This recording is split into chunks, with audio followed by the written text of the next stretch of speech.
complete and utter destruction of the Republican Party. Maharaja.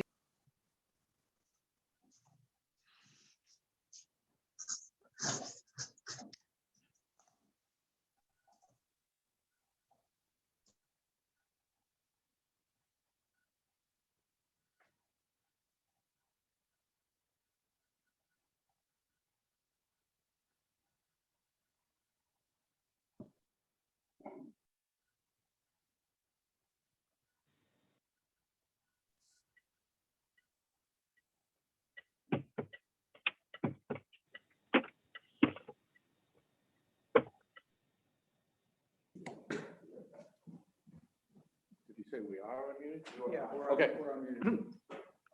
Thank you. Let's call this to order. Meeting of the West Newbury Board of Selectmen, Monday, May 10th. It is 7:07 p.m. Thank you all for coming. I'd like to welcome our newest member of the Select Board, Wendy Reed. Welcome aboard, Wendy. Great to have her. This meeting is being broadcast on local cable TV and recorded for rebroadcast on the local cable channels and on the internet. The meeting is also accessible by remote participation. The instructions are, this is a Zoom meeting. It is the phone number to get in via phone is 646-558-8656. The meeting ID is 971-2042-3801, and the password is 426-687. Announcements. The annual West Newbury Garden Club plant sale will happen on the training field this Saturday from 8:30 to 11 a.m. So all you 11:30, all you gardeners out there, really good place to get lots of plants to spruce up your gardens. The annual special in town meeting will be taking place the Saturday after that, Saturday, May 22nd at 10 a.m. at the just beside the bandstand and the Hammett Park, the baseball field. Updates regarding Lower Merrimack Valley Regional COVID-19 vaccine clinic. The best place to go for that would be on the town website. You can find updates on that. Things are changing all the time, and the availability is going to be for these particular clinics will be ending not in the immediate future, but ultimately. So it's too complicated to get into all the details, but please do so. And obviously, we urge everybody to utilize the vaccines they can get locally here, which has been a great boon for our area. Finally, to subscribe to the town announcements, wnewbury.org/subscribe. First item on the agenda, I would ask the other board members that we put that back in order to allow other people that are waiting to get their items a little bit further on. So we will, I would make a motion that we put item A.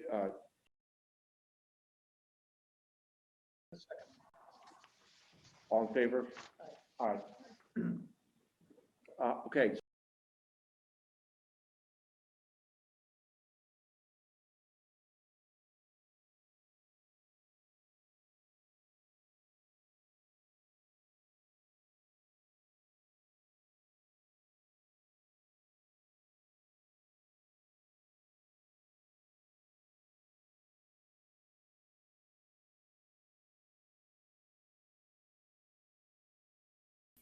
Great. That's great news, Dennis. Thank you. Yeah, so I would move that we appoint Dennis Lucy to the Zoning Board of Appeals. Second. Further discussion? How long is it? Typically, we make the appointments to the end of the fiscal year, so I think where we're so close to one, perhaps you go. Oh, I'm hearing the sound is super soft, so everyone be sure to speak up. If anybody watching remotely has any trouble hearing, be sure to unmute yourself and say that. But we'll all try to speak up. So, hey, Mike, do you happen to know what the term of the ZBA is and whether that should be through June 30th of 2022 or whether it's a multi-year appointment? It's usually a multiple year appointment. I think they're 3-year terms. I don't have the it off the top of my head, which, because she'll be the remainder of Judy Gregg's term, which is one he's replacing. So I don't know off the top of the head, but you could do it to the end of this year, and then we could just do it concurrently with all the other appointments. Because, yeah, you'll have the complete list of appointees and you can just extend it past that. Right, That's a great suggestion. so amending that, appoint Dennis Lucy to the zoning board of appeals until 6/30/2021. Great. Second. Further discussion, all in favor? Archibald, aye. Parker, aye. Thank you, Dennis. So, Mike, will Dennis have to be sworn in again, even though he's already an associate member, or not? He'll have to be sworn in. Obviously, since there's nothing currently on the zoning board of appeals docket, he might even, do it a little bit later. But yes, he has to be sworn in because he's not a incumbent in this position. So if there's nothing that's going to happen, I mean, there's nothing on their agenda right now, and there's only 6 weeks left until the end of, he could almost, not that I would normally encourage this, but he could almost just wait until the next term to get sworn in, if that worked for him, no? He could, the only thing that's necessary is that he be sworn in before they would convene. Yeah. And they're not scheduled to convene because they have no applications presently before them. Yeah. So they don't have applications, but I do know that they've met a couple of times. They met in March and they met on April 27th. And one of their agenda items that night was to update regulations and appeals when applying for a special permit, variance, finding, or other relief. So I know our building inspector has been working with them to kind of revisit and retool some of their regs. So I do think even though if there are no applications, they're actively at work. Okay. Yeah. Thanks. Yeah, obviously before they convene, he would have to be sworn in. Okay, thanks. Next item, a request for a rain date for the plant sale, which is hopefully going to happen on Saturday, but they want to have a rain date on Sunday just in case. So it seems pretty straightforward. Yep. Yes. So I guess we need a motion for that. So I would move that we authorize a Sunday, May 16th as a rain date for the Garden Club plant sale. All in favor? Archibald, aye. Actually, just a quick point I wanted to make, sort of Okay. sort of feeds into the opening thing about the plants they have. So this year it's going to be something unique at the plant sale, and that there's going to be an area focused on locally grown native plants. If that's relevant to people, that's sort of the focus of the group, West Newbury Wild and Native, that is working with the Garden Club on that. That's it. Okay. All in favor? Aye. Aye. Good. Okay. Next item, we have a request for a special permits for the Hunt Club. One of those events is actually happening tomorrow. And these are requests for events on May 11th, May 22nd, and June 1st. They have been signed off by the police department, and they certainly have done this in the past. I just wish they wouldn't wait till the last second. Excuse me.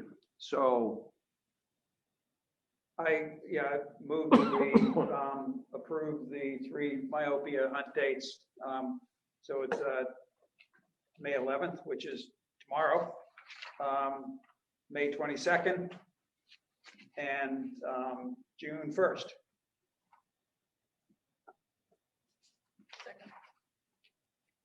discussion, all in favor? Actually, Aye. just Yeah, a go ahead. quick question. So on the route that I think it's referred to as the pipes, Dave. Which page? Rick? Just make sure this one, it doesn't show up as well in the black and white. So this is page 31. I'm just curious, the route, the map was more readable online than on the printout. The printout doesn't show it well, but it actually goes up through Coffin Street property that about which there's been a lot of discussion. And I'm curious, what's going to happen to that? Is this the last time that ride is going to happen? I don't know if anybody knows that, but Oh, I see what you mean, yeah. Okay. yeah.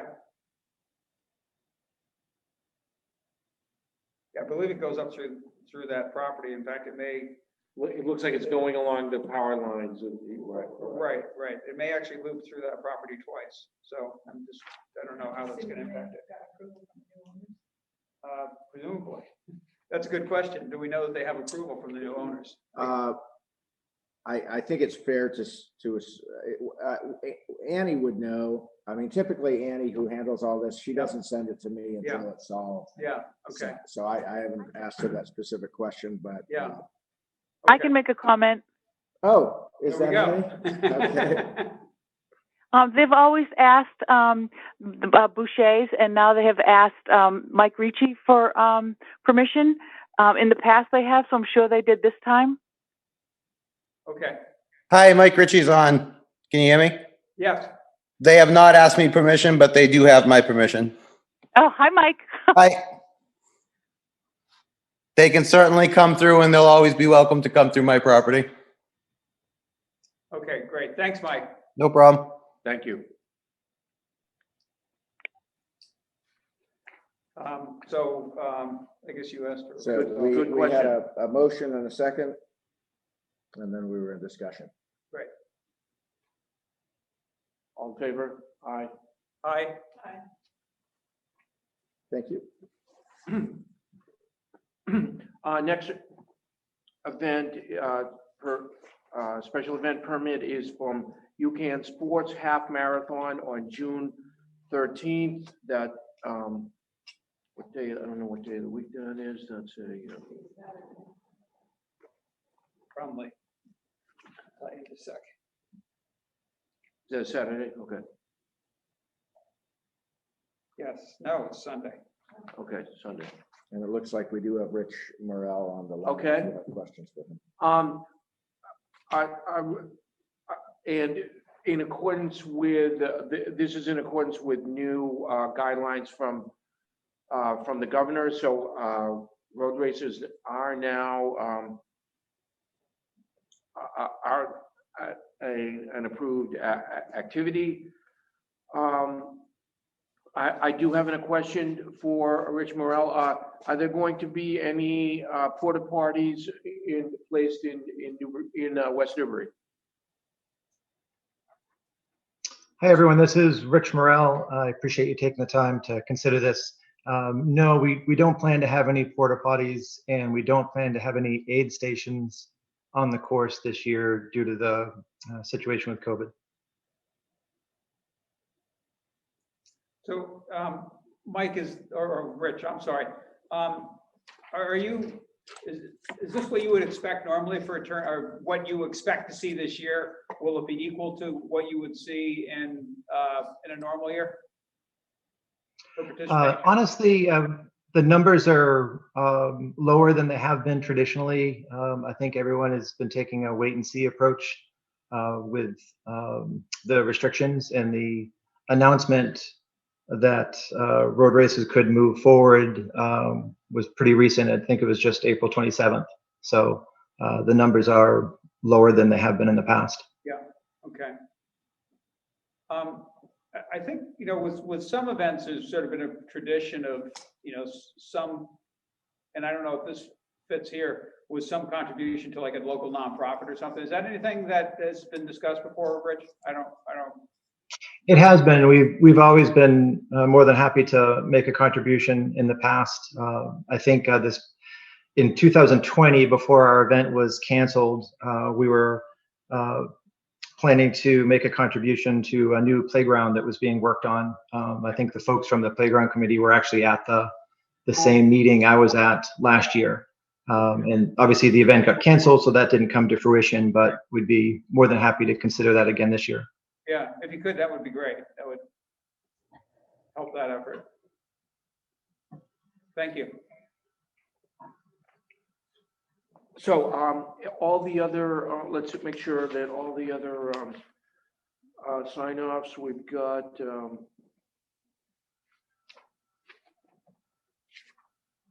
the chiefs have both signed off early in May, so I guess we're good to go.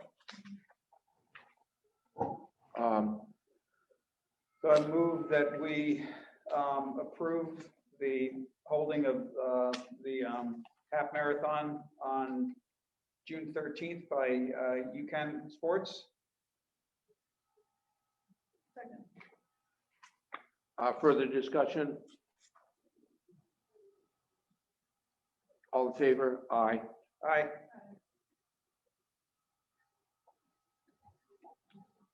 Thank you, Rich. Good luck. Thank you, everyone. I appreciate it. You have a good day. You too. Thanks so much. Thanks. Thank you. Our next request is to install temporary signage along specified town roadways in May and June to promote the sign up for the elementary school music ensembles. That I want to look at. I made some notes about that. I want to find what page that is. Hang on. Page 37. 37. Okay.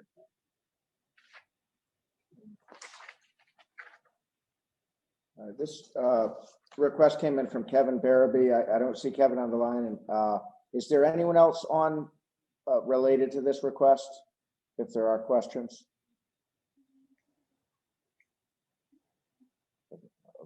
Okay. I would say that we have a pretty strong history of not allowing any kind of signs in front of the 1910 building and in front of and on the training field. The other four areas would be okay. That would be my feeling. We make a special dispensation because it's been grandfathered in to allow the training field to have the sign for the garden club, but other than that, zero. And kind of the same thing for the 1910 building, to not politicize, but have advertising in front of the town hall. It implies a municipal connection to whatever is going out there. Is that something, would it be inappropriate for that to be shown on the sign out in front of the police? No, it already is. Oh, okay, all right, that's right. Yeah, that's I so that's thought it was this event, okay. yeah, and some of this is still kind of evolved in the last couple of years because now we have much more active social media and email, e-blast that we can do. The Facebook, we are really active with posting content, and then the third clear outlet is the LED sign. So those are things that my office can do administratively without board input, which is nice. So we're able to help out groups, right. Is pretty much on request. So okay, great.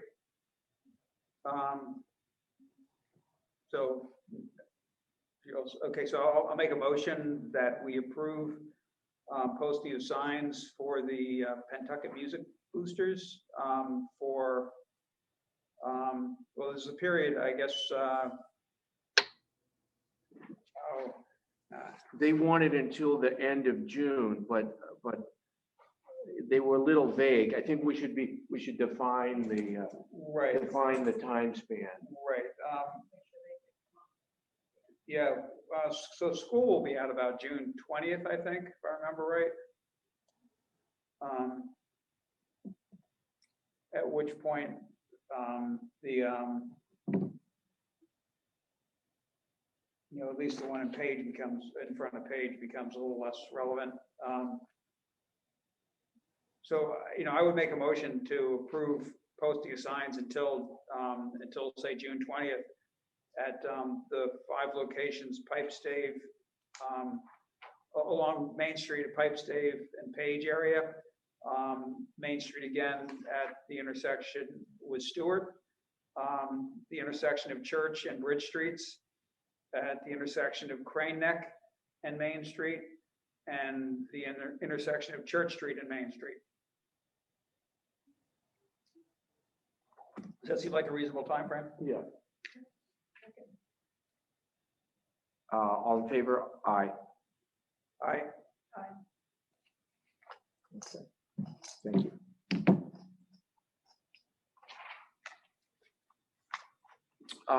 Let's see. Next item is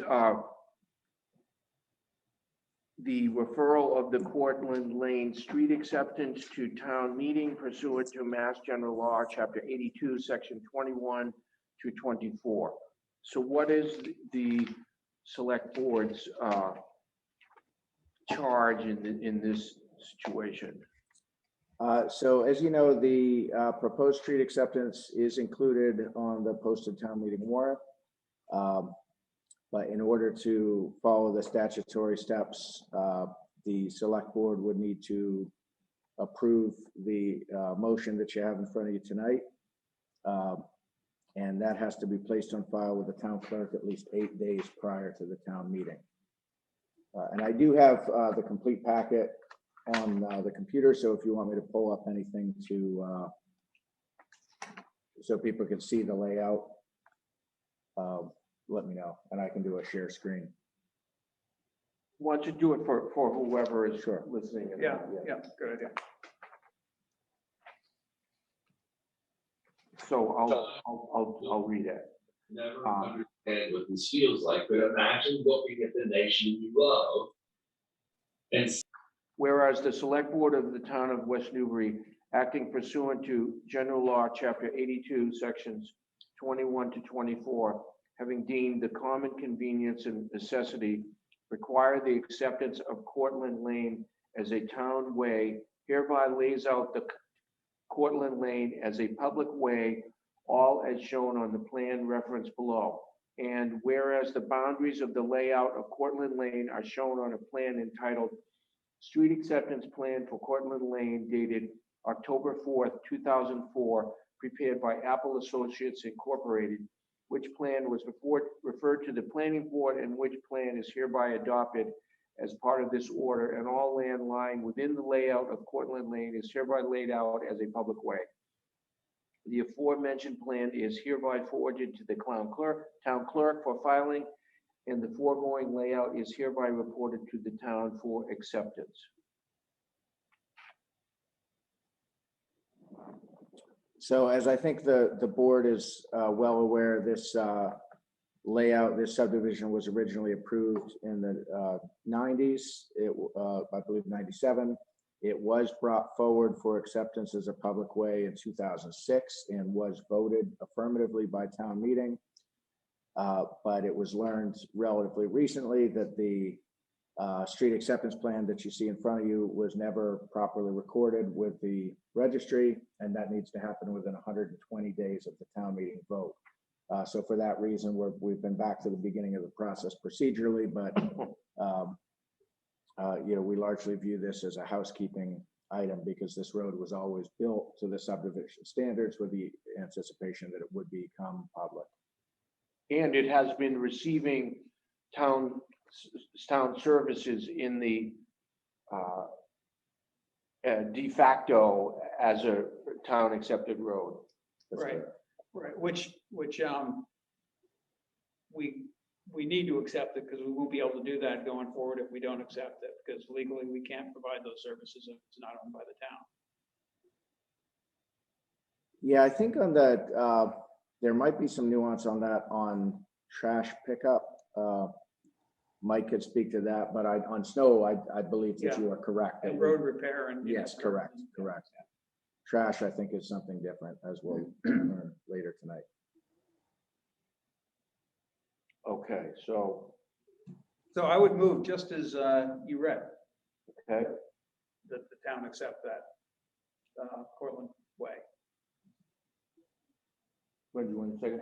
Okay, discussion, are there any abutters on the meeting, Angus, that wish to speak or anything?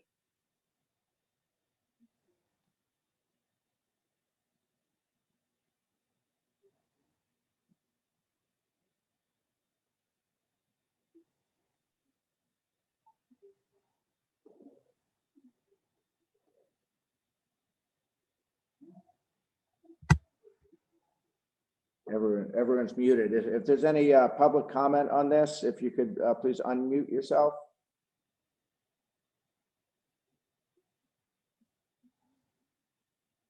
I'm Pat Rowan. I live in what you're noticing is lot 10, and I would ask that you approve it as noted.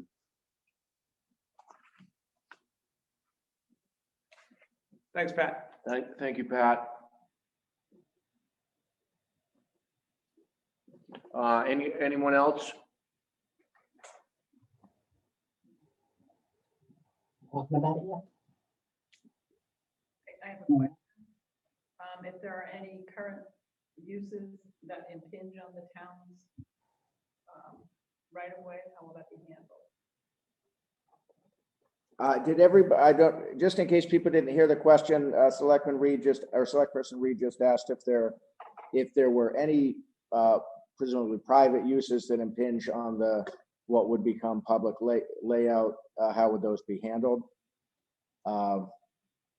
We believe there's utilities that are visible within the extension beyond the cul-de-sac, but I assume easements are in place for those. We have asked the health department for verification that any septic systems on the abutting lot 8 are entirely on private property, and we've been provided as-built showing that they are. We haven't field verified that, but the stamped as-built from the engineers say that the septic is entirely on private property, and the health agent who was here when this went forward said everyone was well aware of the layout and that all of it, was designed around that. There is some, if you've been out there, there's some, what kind of appears to be private front yard and landscaped area. Okay, thank you. Hearing no further public comment, call the vote on acceptance of the Cortland Lane. All in favor? Aye. Parker, aye. Aye. Okay, so we'll make that available for your signatures. We'll put that on file with the town clerk. It's going to have to be in the next 3 days or so. So we'll send you a note tomorrow when that and some of the other things you voted tonight are ready for signature. Okay. Next item is a discussion of town trash and recycling pickup for the Ocean Meadow development. So this item has been brought forward recently. To summarize it briefly,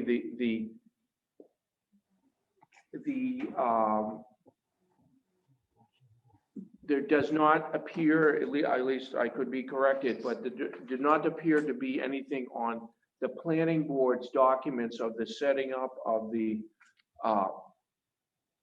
Ocean Meadow development, any mention of whether or not trash pickup would be carried out by the town, either for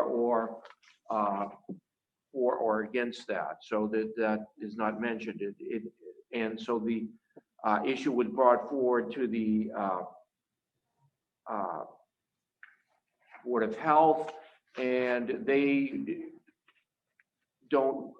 not going to make a decision related to whether the town picks it up, just whether the feasibility of them doing it, and I guess it can be done. So this has been now brought to the select board for us to, I guess, make. Do we have the authority to make this ultimate decision, or? I believe so. Yeah, Mike McCarron can elaborate, but I know that Mike has recommended that the Board of Health adopt regulations that set out townwide where trash and recycling pickup takes place and where it doesn't. And I don't believe those regulations are in place. But I think, Mike, you would say this board has the authority to make this decision. Is that right? Yeah, and in many other communities, the select board is the one that makes a decision as to whether or not a development like this gets trash pickup, and it has been judicially determined that the town has the power to do that. They can exempt condominium developments from that service. I've reviewed a number of different towns and the policies, and they are all over the field. Some have grandfathered some of the policies. Some have basically decide on a case-by-case basis, and some just do not permit.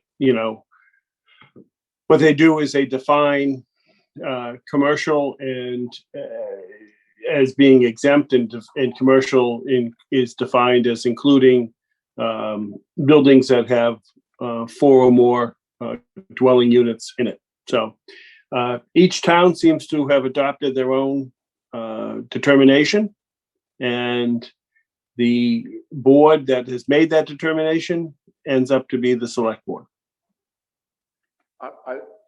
Angus, have you heard any? I'm just wondering about the actual practicality of doing this. Would there be a central pickup? Would each unit be putting things out individually? How would that all? If it was to be done, how would that work? I don't know, Tom Salvo, I see you on the line. Is that something you or one of your neighbors might be able to speak to? Thank you for taking this up. I just want to defer discussion, not discussion, but comments to Steve DiPietro, because he's the chairman of our homeowners associations. So hopefully Steve can hear this and pick up. I can. Thank you, Tom. And again, thanks to Angus, Michael, and Leah, who have been working with us on this topic. The answer to the question is currently we obviously have a private contractor. We have 56 units in the association, and each individual unit owner puts out their trash. Our buildings are comprised of either 2 or 3 units to a building. So there would be 56 more stops for Mellow then, if that was the case. You don't have a centralized place. We do not. So that's correct. It would be 56 stops as it currently is now. So Steve, I don't recall. I mean, I've been in there, numerous times by bike, but I don't recall at the end of the street that runs farthest in from Main Street. I guess there's a circle at the end of that, and cul-de-sac with a circle. And is the radius of that large enough for a trash hauling truck to turn in? Yeah, absolutely. So our current provider is a typical. We don't have anyone with any with a smaller size truck. So it's a typical trash pickup truck. So the short answer is yes. Our streets are actually wider than many of the town streets. And the radius of that circle, I think, is almost 50 feet. So that's pretty wide. And that's what the current, that circle down the end, you are correct, is used for the trash provider to provide their turnaround. It seems to me that it would be important, before we commit Mello to going in there, that they have the opportunity, just in case they have an issue, before we commit them to going in there, we could have them look at the streets and make sure that there isn't anything that they see that's going to be problematic for them. That's my view. Yeah. I guess the other question I have is, personally, out of an issue, point of fairness, because there is nothing in, the original subdivision approval that precluded us picking up trash, and out of fairness, they're, as they documented, they're paying taxes just like everybody else, and it doesn't, it seems like the service should be provided, to me at least. No, But- I feel exactly the same way. But at the same time, what concerns me is that, so we're in, 2 weeks, less than 2 weeks, we're gonna be voting on a line item budget. And based on the numbers that Tom put together, provided in the email that he, the info that he supplied to Angus, it works out to, if everything is, can be prorated, it's $15,000 in the, potentially $15,000 additional trash and recycling hauling, and that's not in the budget. So let me speak to that, because I got some information late last week on a phone call with Blake Seal. So I'll paraphrase that. I thought Blake on tonight's call, I don't see him, but I wanted to make sure, as you know, the Board of Health awards the contract for hauling and disposal. So they really have been the point of contact over the years. So I had spoken to Blake actually probably 4 or 5, 6 weeks ago when this had come up previously. And in his email at that time, the way I read it made it seem like that development's not factored into their cost, meaning what I read into that is that they would need to adjust their cost if this development was added. Turns out it was just a semantic distinction of how Blake wrote it versus how I read it. Because when I talked to him last week, he said, no, there would not be a change to the hauling contract. And that when Mello put together their pricing, they assumed some amount of background growth in the community with subdivisions and things. Okay. So he said there would not be an increase to the hauling contract, which is a fixed fee contract. Just the tonnage. So the tonnage, and on that, the estimate was 800 pounds of trash per person per year.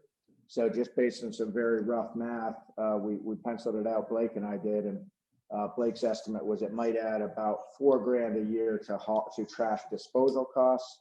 Some amount for recycling, that's tough to pin down because the market's all over the place, but it's a relatively small impact if we're right. I agree with what both, what the board members have said so far, that before you make a final decision, I'd love to have that, and I talked to Blake, I think Friday morning, and I said, Blake, can you triple check it? Because I don't want to say anything in a public meeting until I really know. And so he called back later that day and said, yeah, no, that's correct.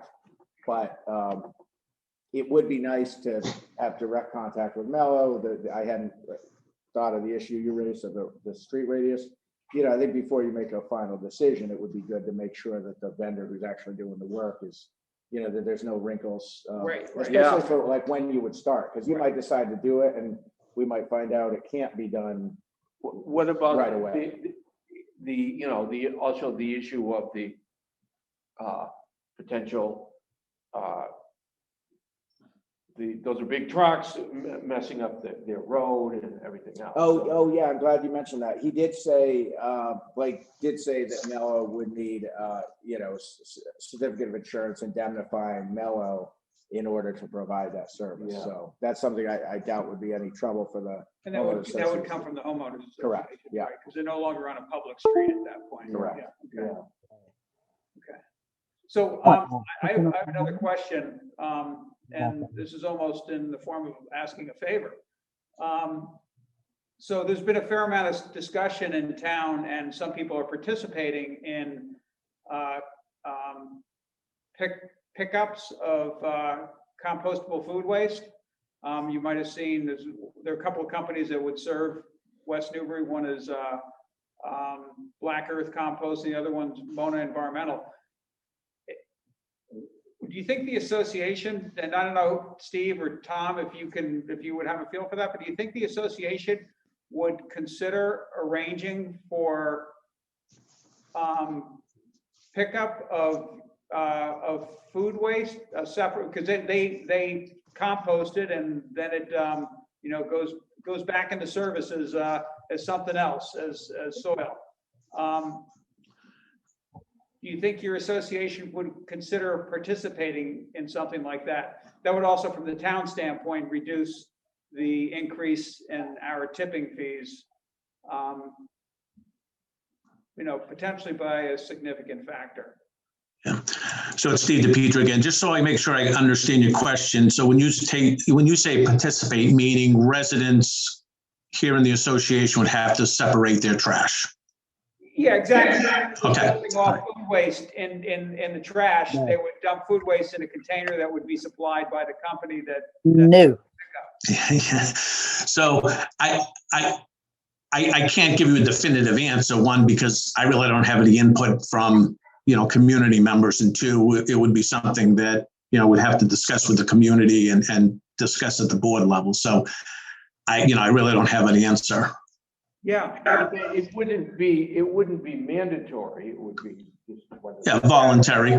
If nothing else, maybe people could be encouraged, I think that both companies that I know of locally, I'm not trying to push a company or anything. It's just, I think they probably offer, like a single, you can do a single pickup spot, or they can set up a single pickup spot where, maybe out by, the mailboxes, there would be a container and they pick it up. I mean, it's not my business, so, you'd have to have a conversation with them, but the high probability that long term, we're going to have to do that anyway. Yep. Let me speak, Steve. Yeah, this is Rich Miller. I'm also part of the association here, and it's something that we can consider. But again, as Steve said, we can't just say yes right away, but it's something that we can consider. Personally, I would have no problem doing it, but you have to see other members of the association. Right. Great. Thanks, Rich. Thanks. I appreciate that.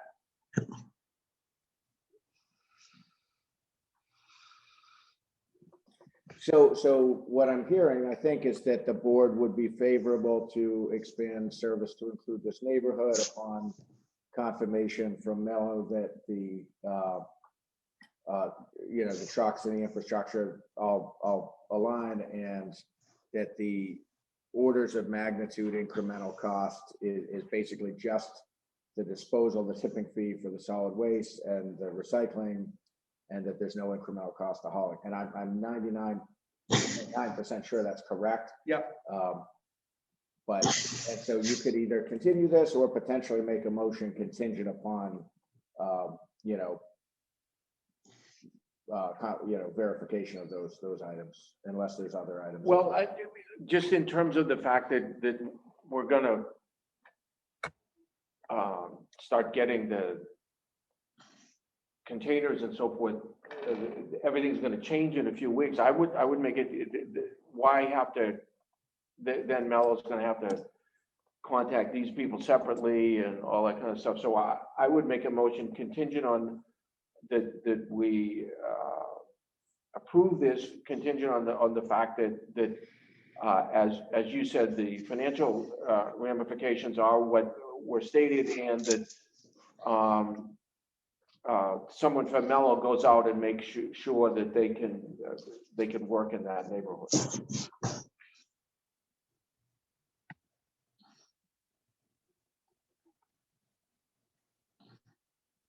You agree with that or no? Too much? Yeah, I would kind of like to hear back, because I just, I just don't know what other wild card there might be. And there probably won't be any, but does it make a difference if we wait 2 weeks until we have feedback? And, you know, I guess the carts are gonna be delivered sometime before the end of this month, right? I think today was like an important day in terms of when they were, Mike, wasn't it May 10th that they were gonna start delivering? That was my understanding. Do we know that I guess they have some extra carts because Be sure to yeah. speak up. Oh, yeah, so I guess we know they have some extra carts, because they bought extra. Exactly, they're gonna sell, to the people who need doubles, they're gonna sell doubles, so I guess we know that we can be pretty confident that they have extra carts. So, our next meeting is the 24th, so, I'd kind of prefer to wait until we get all those things buttoned up, just in case there's a gremlin that we don't. Okay, all right, we haven't I'll imagined. withdraw on that, okay. But overall, I think it's appropriate, personally. This is Steve DePietro again. In light of what I heard about financial ramifications and scope, if it's okay, I'd just like to pass along some additional information that may be helpful to the board. Yep. So two quick things. One is, and Angus, I don't know what you may have provided the board relative to some of the discussions I know Tom and Rich had with the town as options to pick up, which was reimbursement or abatement. And in working with our attorney, we understand that has been done in other towns relative to trash pickup. One of the reasons we mentioned it is, I can't speak to our fiscal 22 budget, but historically, our trash costs have been less than what the $14,000 figure that Angus mentioned. So I just wanted to put that out there as, another potential option, depending on the outcome of the discussions to date. The second piece of information briefly is that we started the process a couple of years ago because there was a fair amount of precedent being sent in terms of associations across the Commonwealth going to their respective cities and towns and getting, an exemption to what previously was their inability to get trash pickup. And so during this process and working with Michael and Leah, although it was understanding we were ineligible, we found out effectively we were eligible because, as Angus alluded to, neither in the certificate of vote approving the special permit by the planning board or in the certificate of vote approving the definitive subdivision plan, there's no reference to us not getting trash pickup. There's reference to the private way and other restrictions in terms of maintenance of the road being our association and not the town. So I just wanted to make sure that the board had that information. So again, appreciate the time and the discussion this evening. I have kind of a follow-up question. What does this mean for the other homeowner associations in town? Does that mean are we only making this decision because it was not put in there? Well, based on what was one of the other memos here, some feedback from Leah, the planner, that with two of the other associations, there may have been the Daily Drive and the what's the name of the one down below? Yeah, the Cottages. Apparently, in their subdivision approvals, it was specifically stated that the town was not responsible for trash pickup. I know. I'm just wondering, this list, either Tom or Steve, this list, are these towns whose homeowner associations had trash pickup excluded in their agreement? I'll let Rich and Tom speak to that because they did the homework on that. I don't know, Rich or Tom. Some of the associations did not have it in, and they talked to the township, and many of the townships just said it was the fair and equitable thing to do. That's there was about I think I sent you the list, or I sent the list about a couple of years ago, but I sent the list. There's about anywhere from 37 to 45 other towns that have started this process already. Yeah, I'm not saying I disagree with it, but I'm just wondering if it's going to become a Yeah. Yeah, well, if it's not, it's sort of like if it was explicitly prohibited, then I'm not changing my mind about that. Like, to me, this is a special case. Okay, Yeah, right. I mean, the financial justification, I think, would be the same for other, I know, but they signed. Yeah. Right, exactly. I mean, they're the, again, if it was explicitly said that it wasn't, that it wasn't going to be picked up, that's different than here where there was nothing ever said. And I understand out of a fairness thing, you would say, well, if it's good for one, it ought to be good for all, but everything isn't perfect. Some people have water, have town water, some people don't have town water. I'm not saying we should make a blanket statement, I'm just saying we should be aware that. Oh, absolutely, yeah. Right. But also in the, when the planning board was going through the approval process for a subdivision, if one of the things in the back of a particular planning board member's head was, okay, that's a service we don't have to provide, then I'm willing to, to ask this exception, to honor this exception that we've been asked, because that's part of the overall package.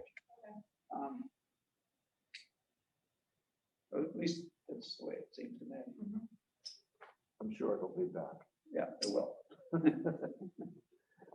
Yeah. Just because we said that. Right. Yeah, but this is, I think, this is pretty straightforward and reasonable, I think. I just think we're gonna get all the issues figured out. Okay, so I'll plan to put this on the May 24th agenda and reach out again to Blake and also either directly or through him to Mr. Mello and make sure we get answers and put that in your next packet for the 24th. So those on the call, this will continue 2 weeks from tonight, and the agenda will be posted the prior Thursday with the Zoom login information. Thank you. Thank you. Thanks.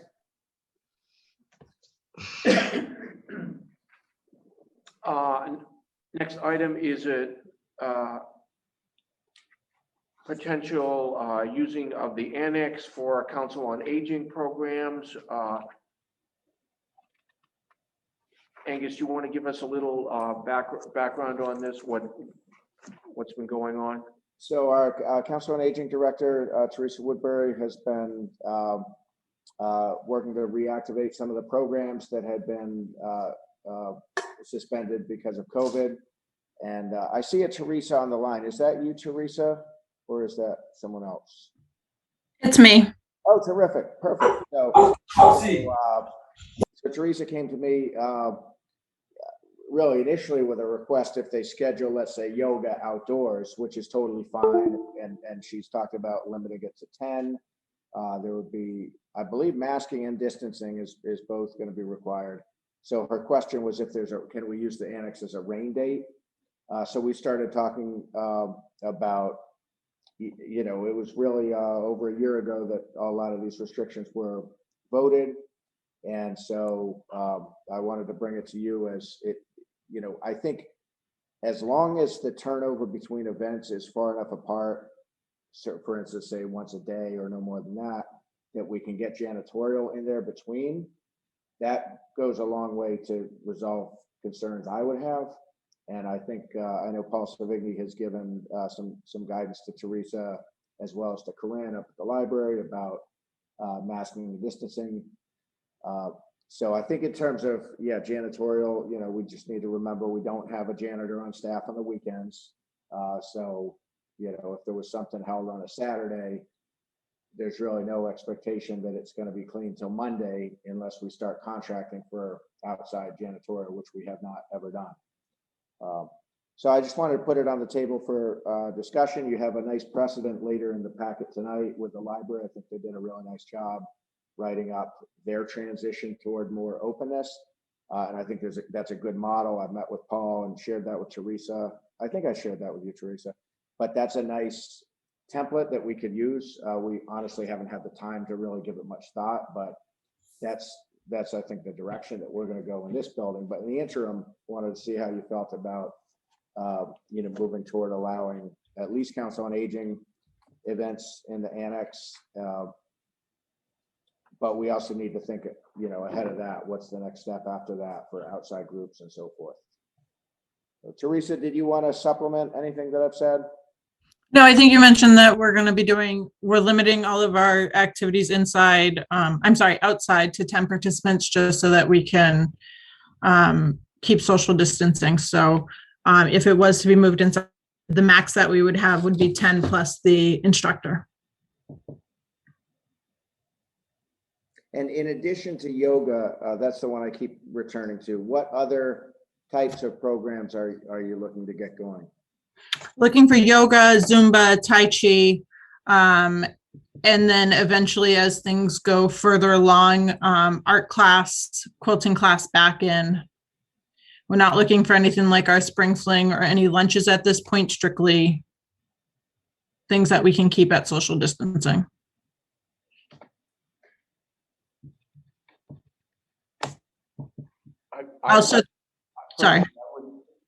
I would be comfortable with things as long as the annexes maybe only you, as Angus said, once a day and just until we don't need massive additional cleaning issues, that's all.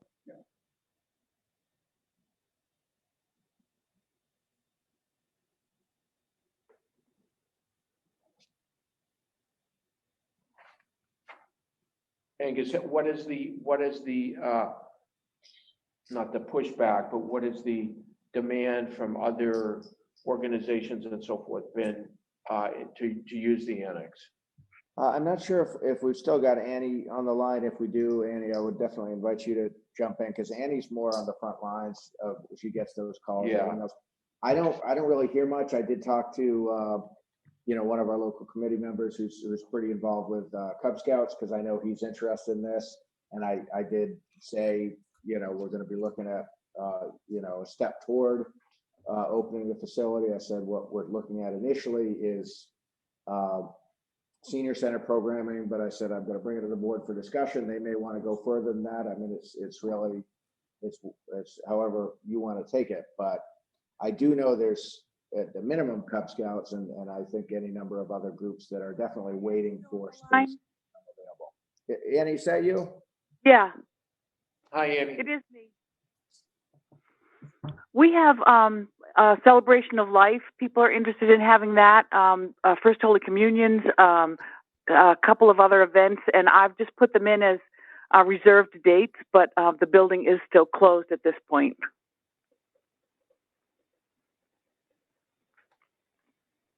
Did you catch what she said? Yeah, I think what she said was that she has some dates held essentially for some other events, but technically the building's still closed. So those are just, they're held dates. I think I interpreted this right, Annie. Yes, and those dates, some of the events have 100 people. One has 75. So I'm not too sure when those would be open.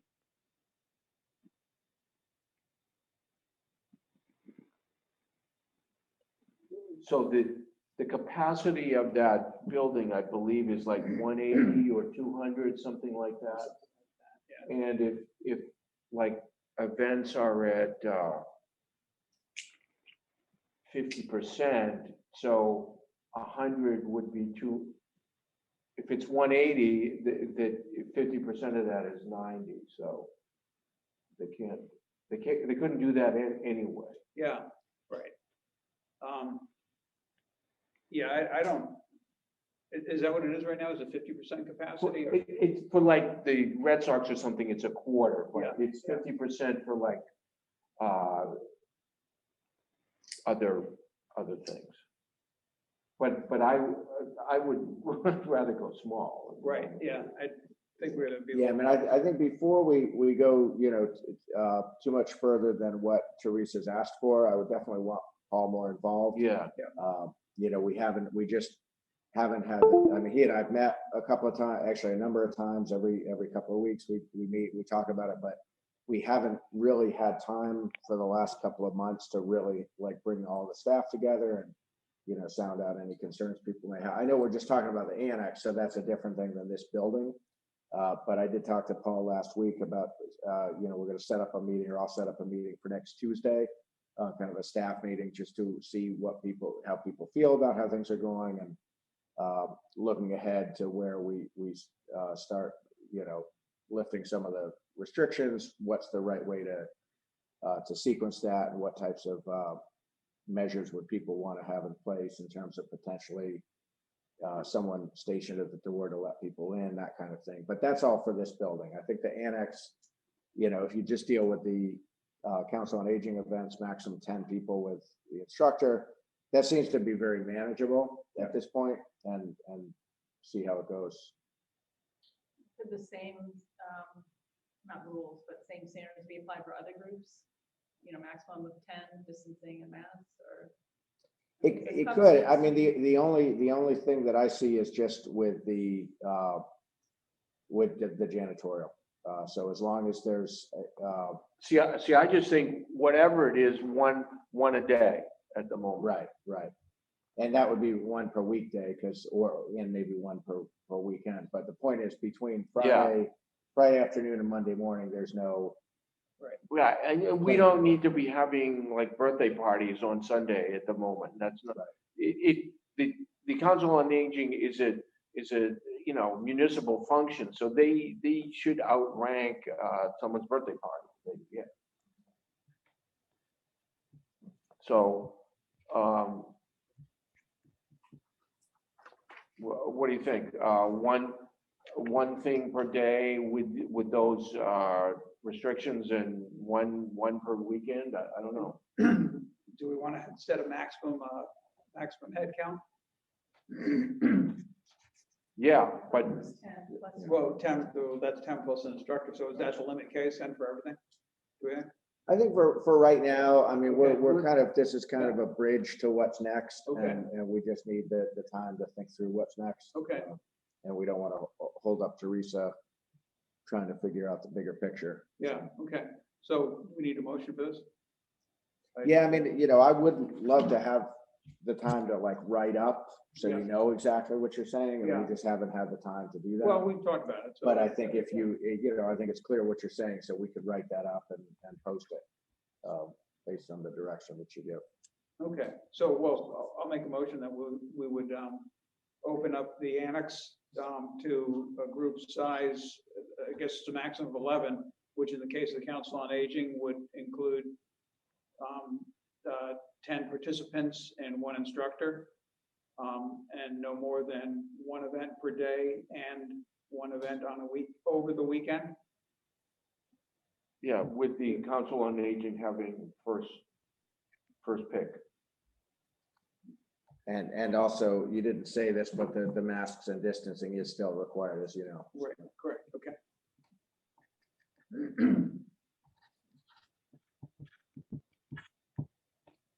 So it was a hybrid. We each should half of it, so you have the second. All in favor? Aye. Any hey, Teresa, what would be the soonest that you might actually need to use the space or want to use the space? I haven't looked at the weather. We were hoping to start classes the second or third week in May. I would say I could probably push it off until June. Again, I mean, the only time that I see us using it is if it's rainy or, raw or windy out. I was just saying, if you had an effective date of like May 24th, that just gives me time to talk to Wayne, who can talk to John, and just make, so it's not like we're getting calls tomorrow. Yeah, okay. That's a good point. Okay, all right, that's a good point. Yeah, so yeah, amend it to, which is 2 days after town meeting. Yep. Hey, Annie, how does that all sound to you? That sounds great, because right now it's just the Red Cross, and I don't really have anybody else going in there, but it gives me parameters. Good, thank you. Can I just ask a quick question about the bathrooms? Are we going to close them off? Or are we going to keep them open? Do we not have a preference? I didn't catch that. The restaurants. Oh. The restrooms, are we going to keep them open close them off, keep one open? I think the library's closing them, is that right? And they're having the upstairs one be the staff restroom. It sure would make cleaning a lot easier if the restrooms weren't open. But given But the. is that a public facility? Can we But- really do that? Well, also, given the population and, you know, the demographic may Yeah, have yeah. more need for, Yeah. you know, people may need to use a bathroom, so. Teresa, what are residents using now for facilities for the outside classes? We haven't started outside classes. This is just my second week back from being off on medical. So I'm really, you know, trying to get in touch with our instructors and trying to figure out where we're going to do our outside classes. So we've decided that we can use the bandstand or the gazebo out there if we need some shade rather than getting a tent or a covering. So right now, people are doing it via Zoom and but I would say if we do have outside classes, then we wouldn't have a facility available for somebody to use.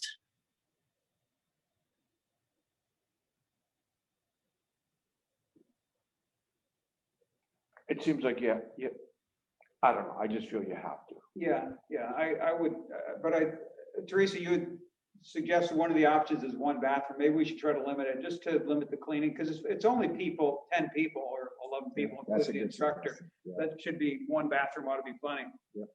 And that way. I would suggest one bathroom. I don't think we would need both. Right. And Teresa, this probably goes without saying, but just obviously there are some form of kitchen facilities in the annex. It doesn't sound like there's any intent to use those. So we're just looking at the assembly space, not like the refrigerator of things. Correct. We would not be using the refrigerator, or I don't anticipate that we'd be even going into that part of the annex. Okay. See, Wendy, aren't you glad you voted on whether to use a bathroom or not?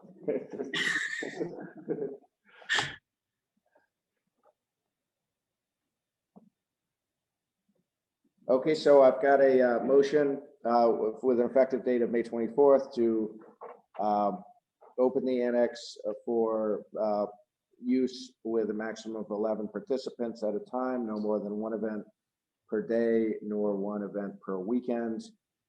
With Council on Aging have first priority on scheduling and availability.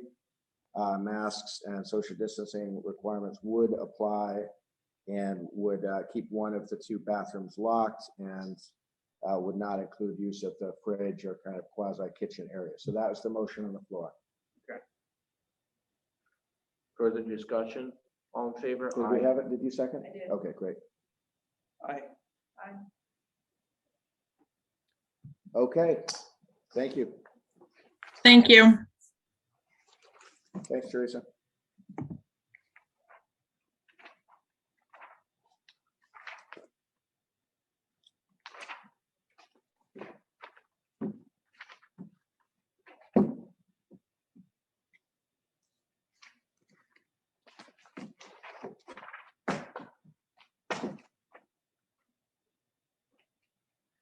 Middle Street Bridge.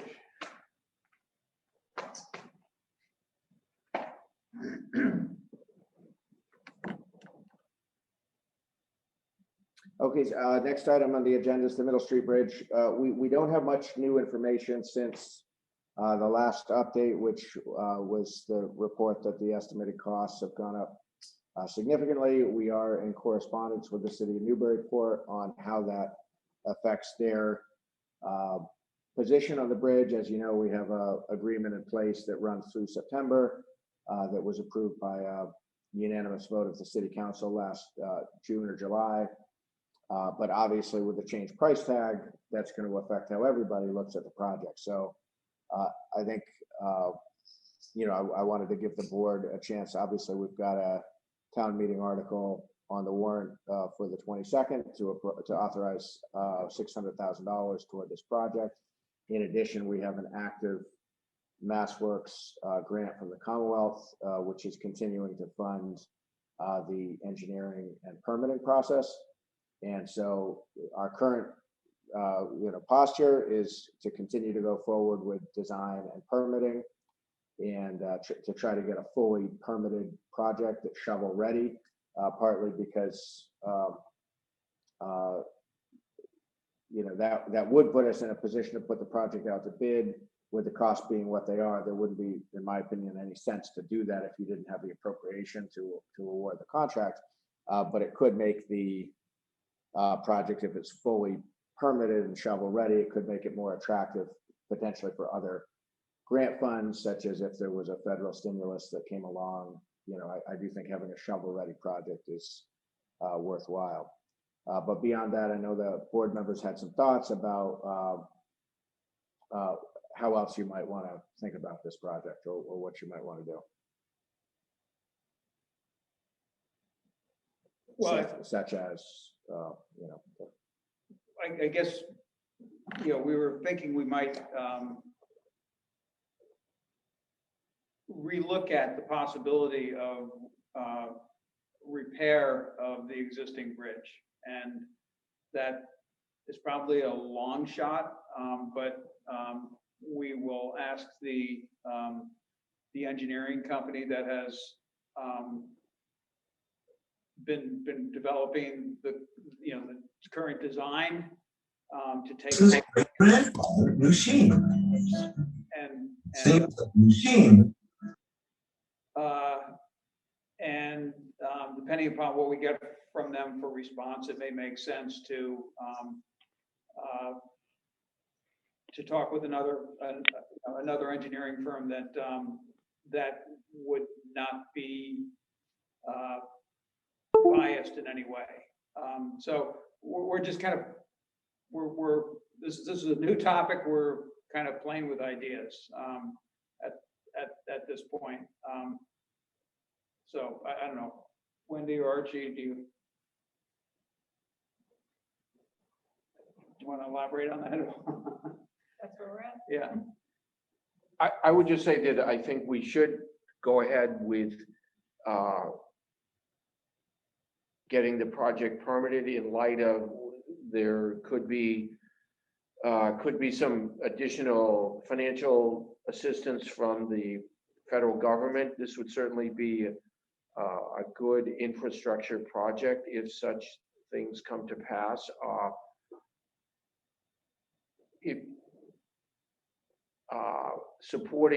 Putting the money away into stabilization does not preclude, would not mandate it to then spend that money on the bridge. It would be in the stabilization account. If we don't use it for the bridge in the coming fiscal year, then it can be either used for other things, or next year we don't have to fund the capital stabilization account to the same level that we do this year.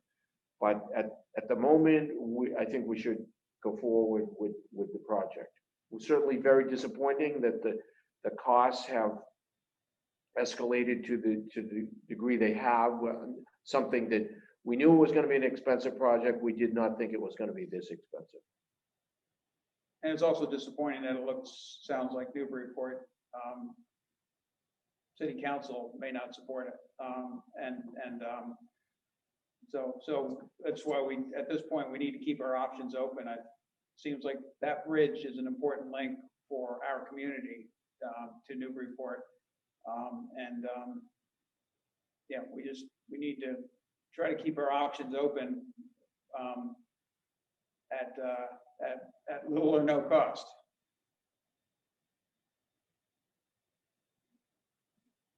Okay, so if what I've heard is that we'll contact the design engineer, invite them to put together a separate scope to basically look at the repair option. And as I've discussed with the board, going back a few years, that was looked at, it was put on the table, it was talked about at a number of staff meetings, including with Mass DOT, and we were given a strong sense that that was not a realistic option, but to this day, it's not ever been looked at as a standalone project and to really show why it can't work. And so I think given the escalation in estimated costs, I think this makes a lot of sense to really get an objective look at that.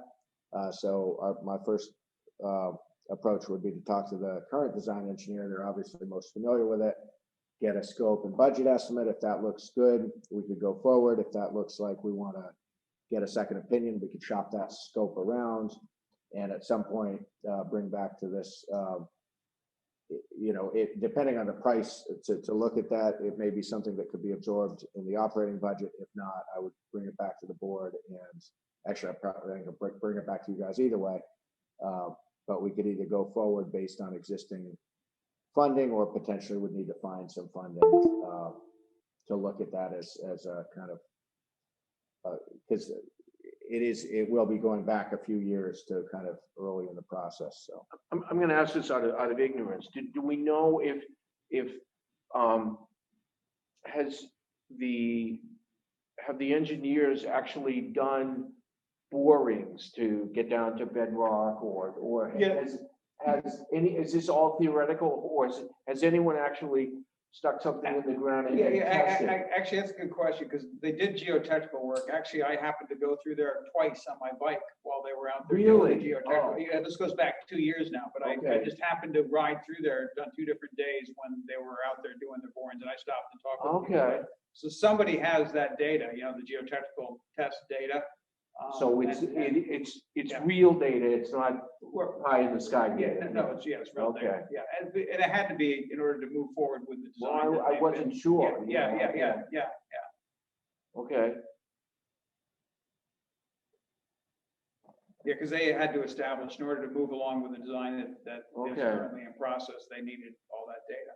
As you'd think you'd have to, like the weight of the stones and the whole nine yards. Yeah. okay, good. So that, I think that's a good path going forward. So you could take a vote. I think I've got a clear sense of the board, so I don't think a vote is needed on something like this. Okay. I think I understand where you'd like to go. That makes sense. I'd like to go over the bridge. In a car. Okay. Review, next item, review of town meeting motions, logistical planning. So how do we want to do this? So you have in your packet some draft special town meeting motions that Mike prepared last week, and then early today, we've got draft annual town meeting motion. So obviously you just got these a short time ago, probably haven't had a chance to read them, but I could, pull them up on the screen or we can talk through them, but generally, and Mike, you can jump in here too, but I think we would want to, get clear on who's making the motions. So to comment on that, when we did our other outdoor meetings, I think we drew straws, and whoever got the short straw did all the right reading, and I think it speeds things up. It creates less confusion, like having to wait for somebody from the water department to come up to read their motion and stuff. Having a designated reader, I think, speeds things up. It doesn't. You lose a little bit of the feeling of who the water people are versus who, but I think it speeds things up, and that's what we're trying to do outside. So I don't know. I thought it was better to do it that way outside. That's what I feel. Yeah, I thought that worked fine, and we'll just draw straws again. That's good. And it's fun to do it at the very last second, because then you don't know. Yeah, that's right. And you don't have to fret over it, or it's 2/3 of it. It's a 2/3 chance that you don't have to do it. Yeah. Actually, wasn't bad.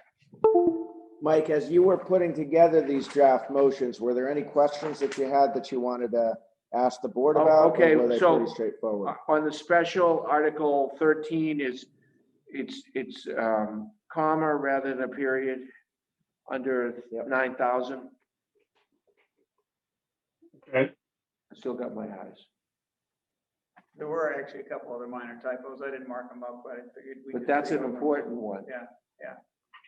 Yeah, I can go through those and make those changes. Usually when I print these up, I would do a large print one so that the person reading it is Flying something?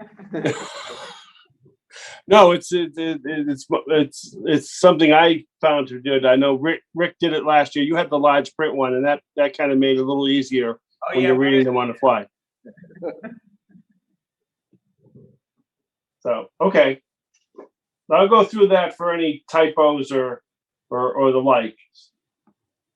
I did include a new draft with all the quantum of motions for the vote. And it's basically, it just comes down to it. They're all majority votes, except for anything from a capital stabilization fund, which would then require a 2/3. And that's both in the special and the annual. And Mike, what about 15 into the capital stabilization? Is no, that's majority? that is majority now. That was a change that they made in the Municipal Modernization Act, that putting it in there. The only real outlier is on the special town meeting, Article 7, which is actually a 9/10 vote. Right. That's the outlier. But everything else is. What about 8? Because those are previous years. The reason for that is that the difference between 7 and 8, and I checked this with the town accountant, is that in 7, they spent more money than they had. In 8, they had the money, but it didn't get appropriated to that account. And so it went into free cash. So when you have a circumstance where it's a prior expenditure, but you had the money, you only need a majority vote. It's only the super majorities is when people overspend what they should have. Yeah, and the other thing in that Article 7, that particular $287.57 is very special. 287. Well, we had Stephanie will attest that she had to do a lot of digging and going back to find where this actually even came from. So for articles that I wanted to get some input from the board on, the first one would be, we had talked about giving an instruction to the board, to the Board of Water Commissioners concerning on the annual town meeting. No, I think on Article 4, and I drafted one up kind of on a whole cloth. I didn't know exactly what you wanted, but essentially the gist was that you wanted the Board of Water Commissioners to hold a public hearing prior to setting rates. Oh, I think it's good. And that, I assume that if that's setting rates for fiscal year 2023, because I assume that the ones for fiscal year 2022 will have already been set. That's a question I have. I think that's, unlike some other communities that perhaps have a bylaw that prescribes that the rates are evaluated annually. My understanding here is that they're only reviewed basically when they're changed. So the rates that we have in place today were voted, I believe, in November of 2019. And I know that the Water Commission has advised that the proposed budget that they put forward for next year would not require an increase in rates. So I think they just intend to keep the same rates until FY23 anyway. But I think that was something the board wanted to know, is at least to start the process where they would do this, so that the public would be informed as to how the rate setting process is Have done. a public hearing to say the rates are the same. I see, I that's think where, that's yeah, like in okay. the town, that's in the town I used to work for, it was, we had a Someone might say that's still too every high. October, Yeah, you had to look at rates, even if you didn't change them, you had to look at them in a public hearing. I thought it was great. I think it's good. Yeah. Okay, so that But, was, Mike, maybe what we're thinking about is, Change that to 22. instead of specifying for fiscal year 23, you could say it holds a annual public hearing, perhaps, and maybe give them discretion on when in the season that makes sense. What I would think a fall hearing might, I know that's when they get their rate study done. It tends to be in the fall. But, to let them set what's the right time of year, but then to basically do it annually. I would think it should say an advertised public hearing, because while I know, we put up a notice, I think it ought to get in the paper as a legal notice. Good. I've been surprised, that's one thing that surprised me, like, that there's no hearing for water rates. It's like, it's just surprising. So this would resolve that. so what you're suggesting is that I just make it as a general comment that's ongoing, not limited to just 1 year, but that it'll be a general instruction that they do this yearly. That's right. So maybe it's something along the lines of, instructs the Board of Water Commissioners establishes a schedule to conduct a advertised public hearing, once per year, based on a, regular schedule. Something like that. We can wordsmith it, leading up, but I think the important thing tonight is to capture the intent. So, I mean, so basically I think what I've done is that, but we just have to wordsmith it to have it as a general instruction that it's going to be ongoing, that it not only include next year, but the year after that. And, even if the rates are going to stay the same, they should have an advertised public hearing. Yeah, exactly. It's like we have the annual tax hearing in November, same kind of thing. Yeah. Okay, well, this is a new thing that we haven't done before, so I just wanted your input onto it, but that's good. You could just delete the phrase for fiscal year 2023 and that would work. Yeah, that's what I'm thinking of. Yeah. Fiscal year 2023 and just say annually, so that or is it clear otherwise? It'd be repetitive. Prior to setting the rates. Okay. Yeah, you can put annually just to. How about prior to setting the rates in no less than annually, the Board of Water Commissioners holds an advertised public hearing in which the methodology for determination of water rates be discussed. Yeah, that's, I think I have direction. I think we can work on that. So.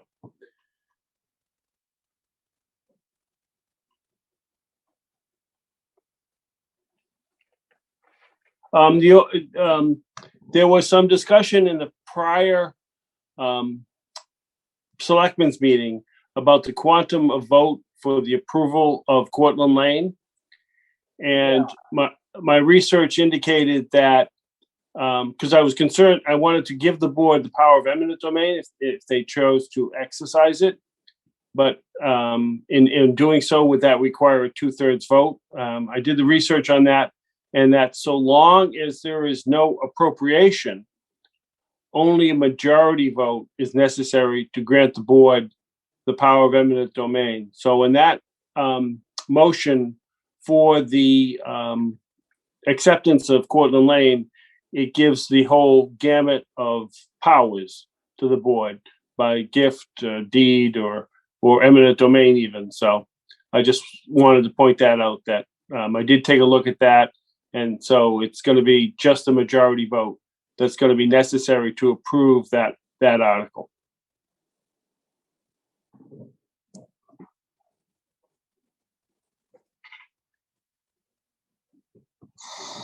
Mike, on 11 in the 11 annual or special? on the annual, that's where you're divvying up the revenues. Do we have to state those in the motion, or just say, or should we say just as is set forth? It's much easier this way. That's all. Yeah, we've adopted that on the last couple of town meetings, where basically it's a little bit more formal than Casey has suggested a motion. Simply, I move that the article be accepted as stated. But yes, I mean, you can, and I've done that a couple of times in there where essentially is I ask that that you don't, Casey will read the entire article. And so the town meeting members will be informed as to what it is, but the person making the motion can certainly say as set forth in the article, just as long as we're not changing anything, in the article. And that works not only for that particular one, the community preservation one, but also all of the revolving fund articles. Okay.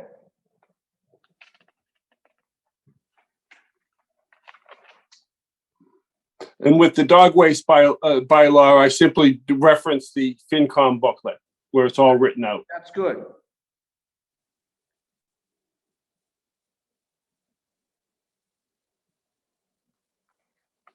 You can have a little dog waste emoji on the.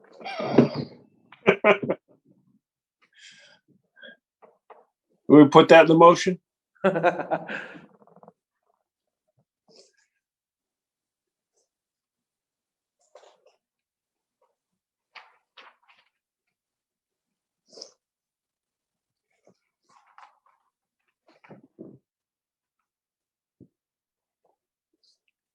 So what about other things? Just any other housekeeping things about the meeting itself?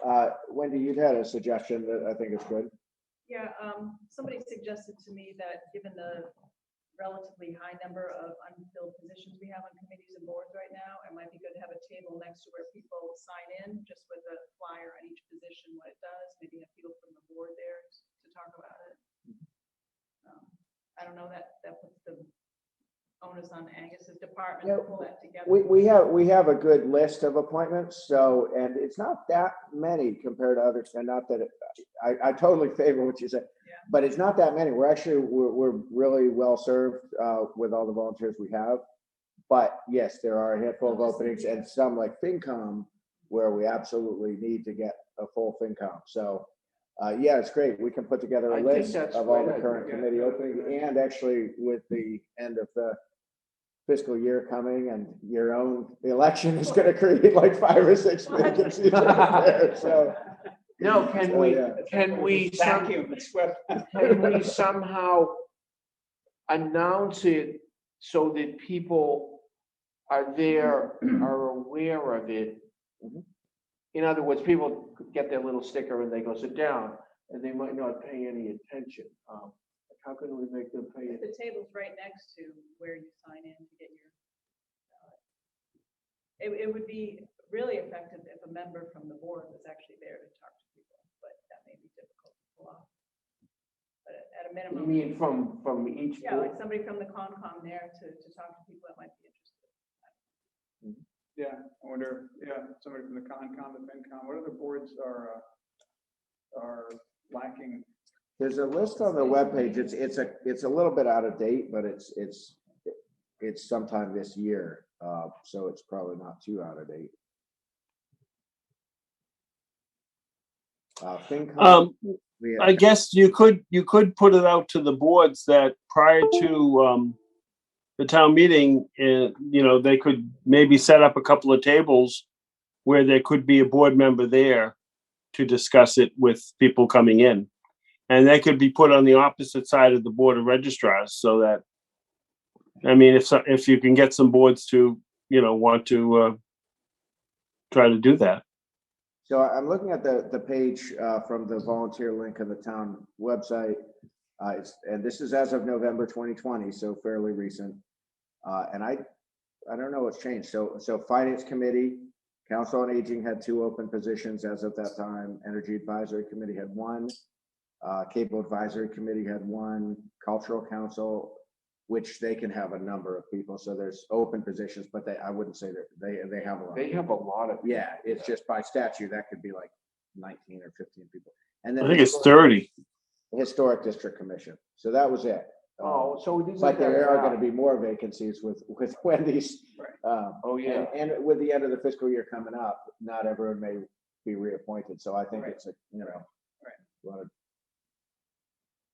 So we'll have to have a table with some really good pastries or something so people go over.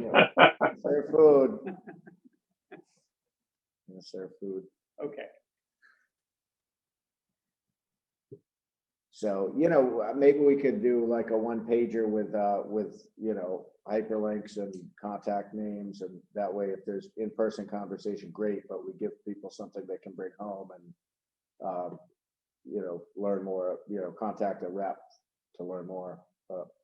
It's a great idea. No, but it's also people, I don't think I could do that. It's probably too, but if they actually talk to somebody that does it, oh, it's only, this many hours or whatever, it might turn the tide. Right. Actually Yeah. talking to someone, I think is good. Yeah. Okay. So how do we do that? I mean, we said it's a good, but how do we make this happen? So we can, I'll work with Mike and Annie in my office. We'll put together, we have a good list. We'll just format it nicely. And one thing that, this is a potentially can of worms. I'm not looking to open a can of worms, but early in my time here, in my first couple of months, I was looking to assemble all of the committee charges or kind of the underlying document of Park and Rec Commission, or just pick one, like when were they established, what's their powers and authorities, and I was able to find that for a number of the committees, but there were definitely a number of them where I didn't find anything. That doesn't mean it doesn't exist, but it's not. And so when we found charges, committee charges, we put them on the website. We didn't always find it. So back in the early 2000s, there was a town committee handbook that the select board at that point had approved. And it did say that when a committee is established, a charge would be established. So it would always be clear, like, what are they there for? So I do think, we have some housekeeping on that, because a couple of these are very well, most of them I think are pretty well defined, but some of them aren't.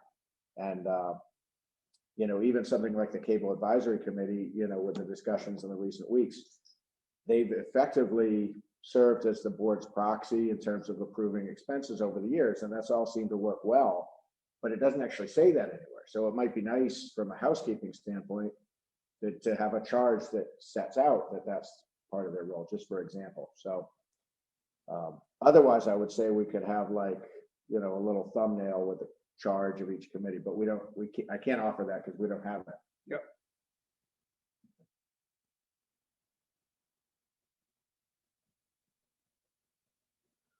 Well, it's a good idea. So, if we can have, if we can get something out there at the entrance, and ideally if there was a member from each committee present, that'd be great. Yeah, so I'll just do a quick share screen. I know we don't have a whole lot of people left with us, but if you go to the town website and what's this? If you click on volunteer, we do try to keep this list pretty current. We don't update it every day, but we updated it last November 18th. So it's a good reference if people are. Okay, so now we have a zoning board. We need an associate member then. That's right. Yep. Yeah. And the Energy Advisory Committee, I guess we need to show that that's now energy and sustainability. Yep, yep. Yeah, good stuff.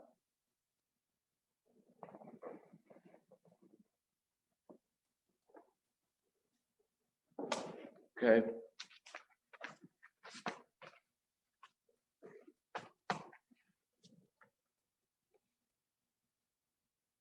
So do we, I forget at this point, do we have a rain date and who's gonna make the call? What's the deal on that? So the Finance Committee booklet does specify a rain date of Sunday, the 23rd. Okay, You know, I don't think anyone ever said that, but I think that's what's up there. I So don't that's- think anyone No, decided. no one ever said that, but that's what it is, because that's what is said it is, Okay. which is fine. I think it Okay. makes sense. For some reason, I thought that there had been some loose conversation about that. I'm pretty sure Casey had advised against publishing a rain date Yeah, because she felt like if the morning of, it looks like it's gonna be rainy, but maybe it's gonna clear by 1 or 2, that she as moderator could say, we're gonna adjourn for 4 hours. that's right. Now she doesn't really have that option, Yeah. so I think it's, but Mike, it would be the moderator, wouldn't it, that would make that decision? Yeah, the moderator has, there are two different methods that could be used. One is the moderator, prior to the date of town meeting, could announce that, you know, because of the inclement weather conditions, that she was exercising her power as town moderator under this particular statute to move it to the scheduling of a town meeting to a date certain, which in this case would probably be the next day. The second methodology that could be used is that at least she and I and one other town meeting member actually appear at 10 o'clock and basically announce there isn't a quorum and adjourn the meeting to a date certain.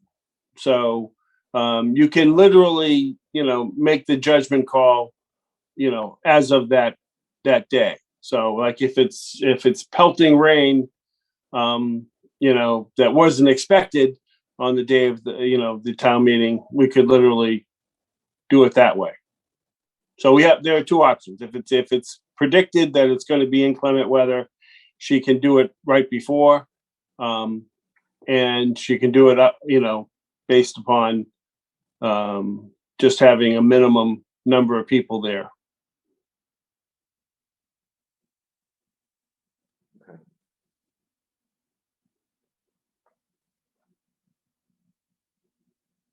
Anything else? Harbor Master MOU. A couple of minor changes from previous memorandums of understanding that we have had with them, but slight increase in the town of West Newbury's contribution. Angus, do you feel it's okay? I think it is. I think for the service that we get, it's a real bargain. We need to remind ourselves that everything that's done pursuant to the Clean Vessels Act is reimbursed 75% from the Commonwealth under our CVA grant. And so the portion of costs that is borne by the taxpayer is a quarter of the clean vessel costs, and then it's 100% of the services that are not associated with the pump out grant. So that would be like the patrols in the weekends during the boating season. So basically from Memorial Day to the early fall. You know, I got this fairly recently. I haven't spent much time with it. I wanted to refer it to you so you're aware it's ongoing. I would have no concern if you wanted to table it for 2 weeks. One thing that, you know, I've talked about a number of times with the harbor master is, and we've got a general agreement on, is like when they do the patrols, what the dates and times, but that's not actually memorialized other than an email. So it'd probably be good to have that as a clear attachment. That way it's all in one place. It does reference an addendum A or an attachment A, but when you look at that, it's specific in terms of like what pump out services are, but it doesn't get into like schedules and those kinds of things. So, you know, what I thought we could do tonight is if there are any other questions or issues you'd like me to look into, I could do that, but there's not any real urgency. I could bring this back, maybe not in 2 weeks, maybe in 4, just so, because we got some other things in 2 weeks that are urgent that I'd rather prioritize. But one big change in here, which I had talked to Neil Harrington going back a while, and I personally think it's great, is this would be for a 3-year term. Yeah. As opposed to we're doing this every year, and it's just like one more thing that we all have to do. So I had suggested to him a while back, can we just do a multi-year agreement and not have to do this every year? And he thought that was a fine idea. And with the cost increases that they proposed, they have not put in an escalator over those 3 years. So that's not a bad thing, because that gives us some budget stability for 3 years. That's a good point too. Yeah. I would say that Article 7 of it, a little, if we're gonna be fussy about it, it might be a little more well-defined, like on an as-needed basis. Well, if someone calls for a pump out, can they get it within the same weekend? Do they have to wait 4 weeks? I mean, what is the actual, time frame that somebody might actually get the service? Mm-hmm. And also, periodic periodic patrols that could be one a year. That's not I was wondering about very that. well defined. Yeah. And the other thing is I had to look up, is a vessel a vehicle?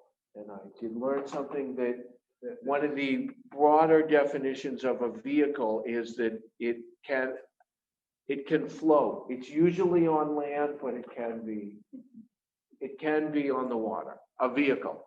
So I learned something. I would say on Article 8 on the, right now they're explicitly responsible for those costs of garaging, maintenance and upkeep, and they're looking to transfer that back to us. I'd like to understand that better.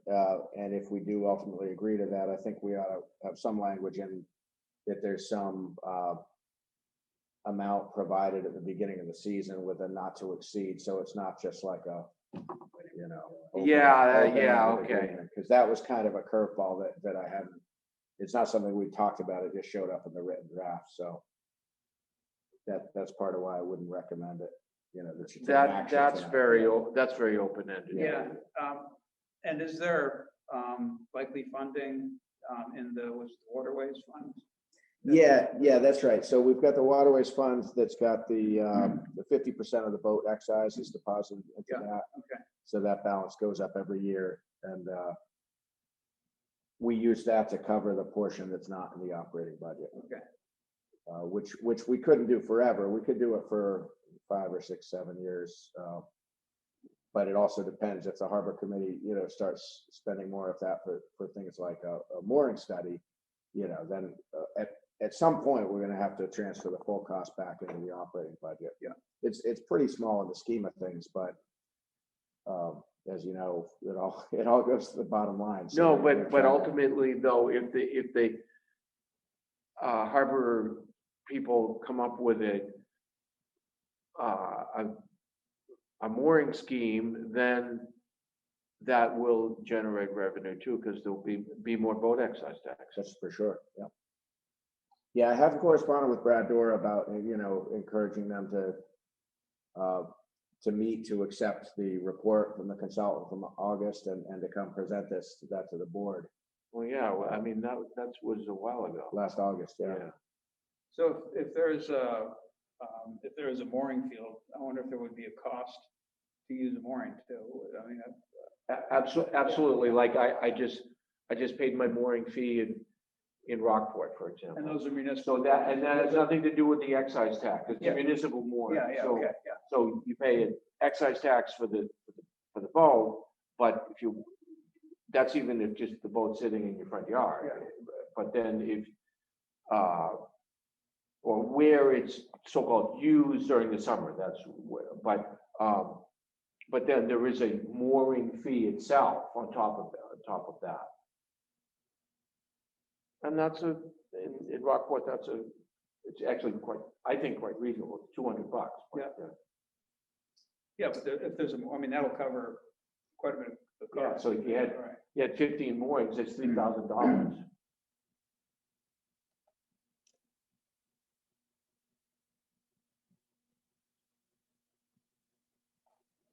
Okay, where are we? All right, so we'll bring this back. I'll plan to bring this back at the first meeting in June, just to give us a little bit. How about, well, I know, so that how about that we get a report on how many times they actually did go up the Merrimack? Like, in terms of patrols. Yeah, how many periodic things did they actually do? And how many pump outs did they do? The pump outs we get, because we have to document all of that to the. Oh, that's right, okay, Division of yeah. Fisheries and Wildlife, so that's part of the regular reports that Andy and I put together for that. I won't say I studied them. You know, I get them, I put them under cover letter, I pass them along. I'm happy to share them. You guys might want to dig into the details, but as far as patrols, that would be a fine thing to add. And then, I mean, maybe they did 30 or maybe they did 2. We don't even know. Well, I was Record of the fees or any fines? Do they submit that information? I don't know if there have been any fines, because I think that if fines were issued, we would need to collect them. So I think we would be aware. But I'll ask him about all of that. And also just, and he's new, Willem's new. He's been the assistant there for a number of years, but Ray Pike was there forever and he was terrific. You know, we might invite Willem just to meet you guys and just get to know each other. That would be great. You know, with Zoom, it's so much easier. You're not like creating an imposition to invite someone to a meeting. Right. Yeah, I mean, I assume they must come up at least once a day on weekends, don't they? Oh, yeah, I do. Yeah. But they do? Or During the weekend, yeah, as part of this agreement, they do. But it just says periodic. But in fact, they do. Yeah, okay. yeah. I think what, you know, remember when we put this together, it was kind of, you know, uncharted territory, because the no pun intended. Yeah, the basis of this was always the pump out agreement. Right. And then we only expanded that level of service just two years ago. So I remember when we wrote it initially, we wanted to be clear, but a little bit squishy because it was still new and we wanted to see how it would go. Well, the other thing is we could just on Facebook, people always complain about noise on the river, and you could see if the number of complaints are down versus previously. We definitely had some anecdotal feedback from some of the neighbors who were contacting me on my first summer here, and they were making me aware of the issues, and I was having to tell them that at that time we had no enforcement presence whatsoever, which didn't seem acceptable to anybody. And I did definitely this following season hear from a lot of residents who said, we see the patrols, we're so thankful, but I'm sure they probably have, you know, numbers of Okay, well, I wasn't aware of that. Okay, yeah, that's good. Yeah. When I got here, there were a handful, not a lot of people, but a handful of people who were residents who were very, very unhappy about the speed of cigarette boats, about boats, you know, pulling tubers without spotters, you know, creating wakes that were disruptive to docks and to, you know, there were a handful of people who were really, really, really unhappy. And they're all, to my knowledge, happier. Maybe not happy, but happier. At least on this issue. I don't know what other issues.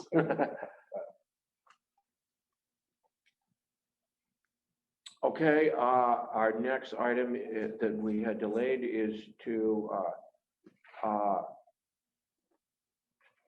reorganize the select board. In that vein, we need to select a clerk and a chairperson. There's also mentioned a vice chair. Yeah, we've never had that before. I don't know if we've ever had. I think it'd be good. I don't know if we've ever had that. Personally, I think that'd be a good thing to have. I don't. Okay. Where did it? I mean, where did it come? It's in here. Yeah, I talked to Mike, and I think you said vice chair, right?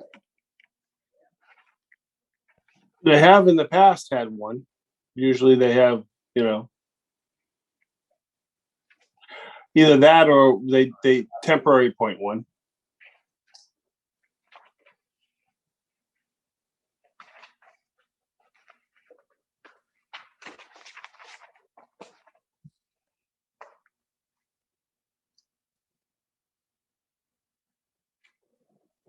If Mike said it, must be true, right? And then again, some years they might not have had one.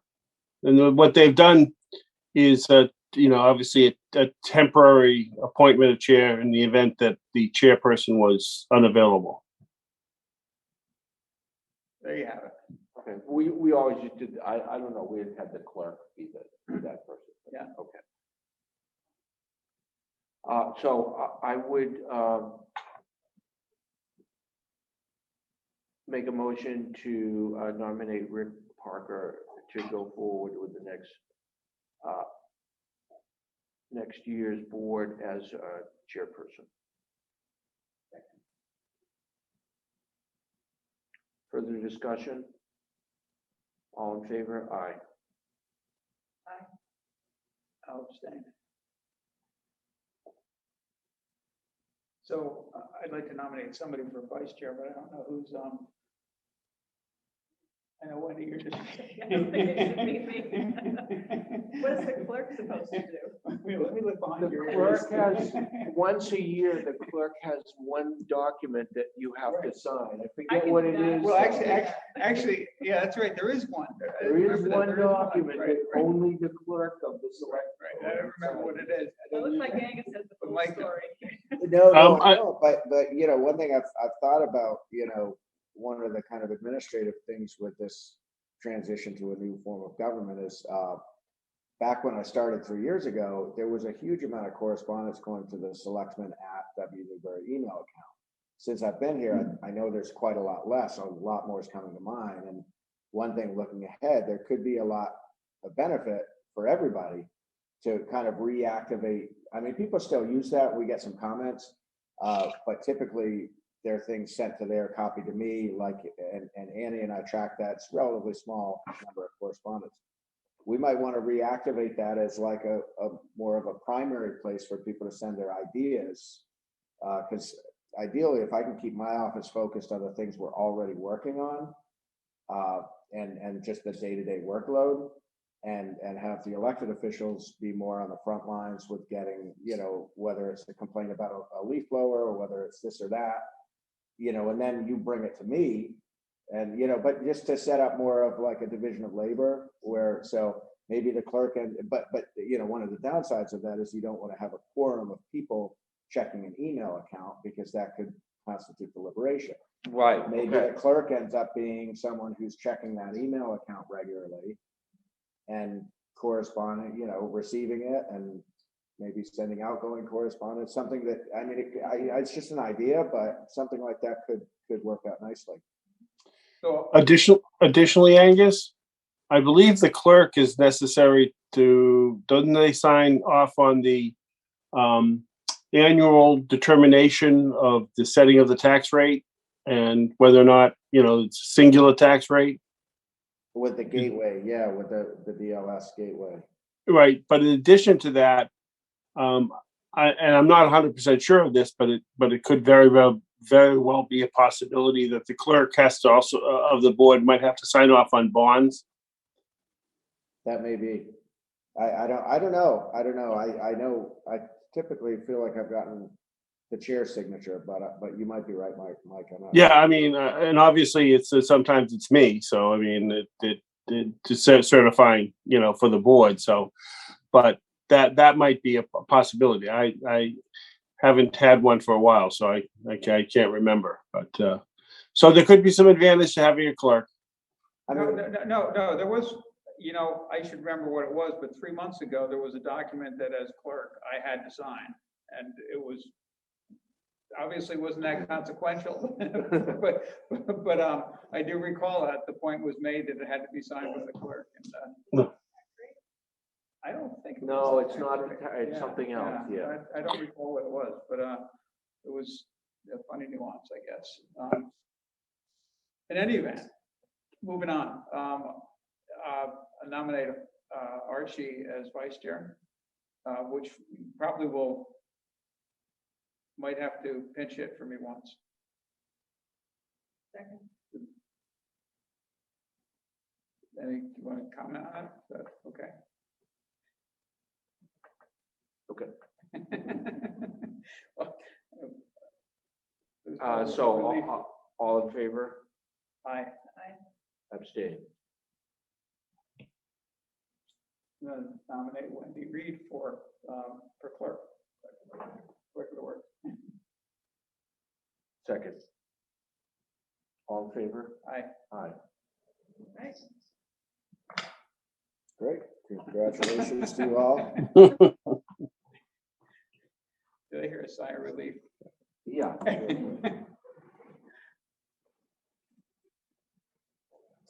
So also school building committee, that's definitely, time sensitive to get that appointment made Right, tonight. because they have a meeting tomorrow. There's a meeting tomorrow night, but there's also a process that Mike knows better than I do. But there's some process that actually goes through the state, and there's You have some to be vetted. hoops you have to jump through. So whomever may be appointed tonight wouldn't be official yet, but hopefully they could get started by going to tomorrow night's meeting. Let's start to get up to speed on that. Can we talk about that at all? Anybody have any thoughts? I mean, I'm willing to do it, but I have a commitment tomorrow night. So I can't.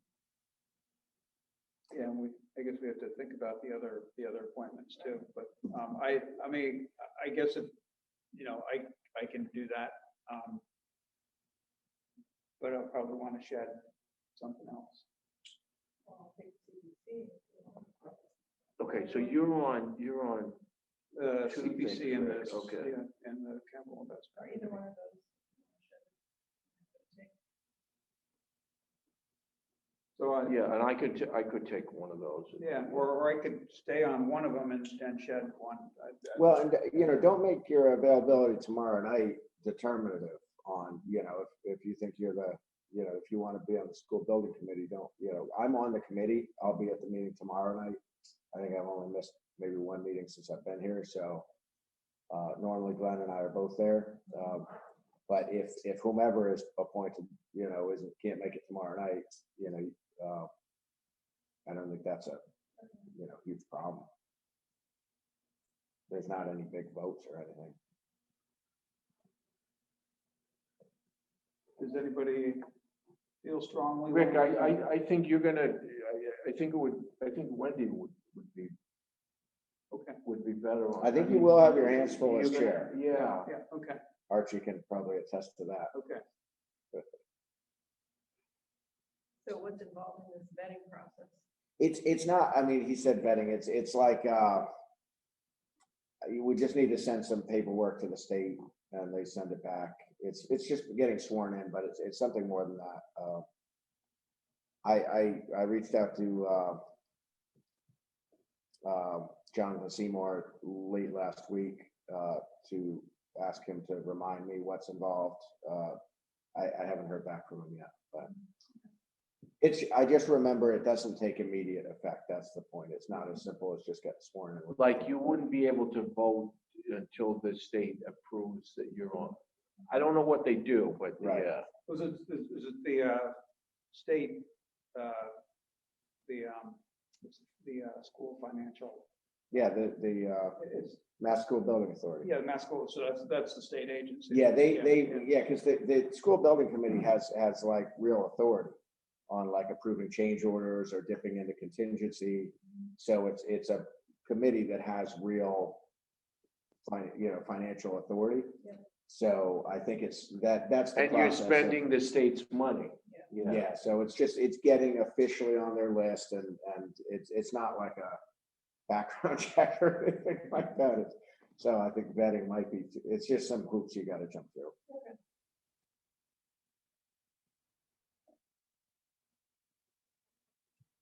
Angus, they let you on, so. The bar's pretty low, so. Better watch it on the chair committee.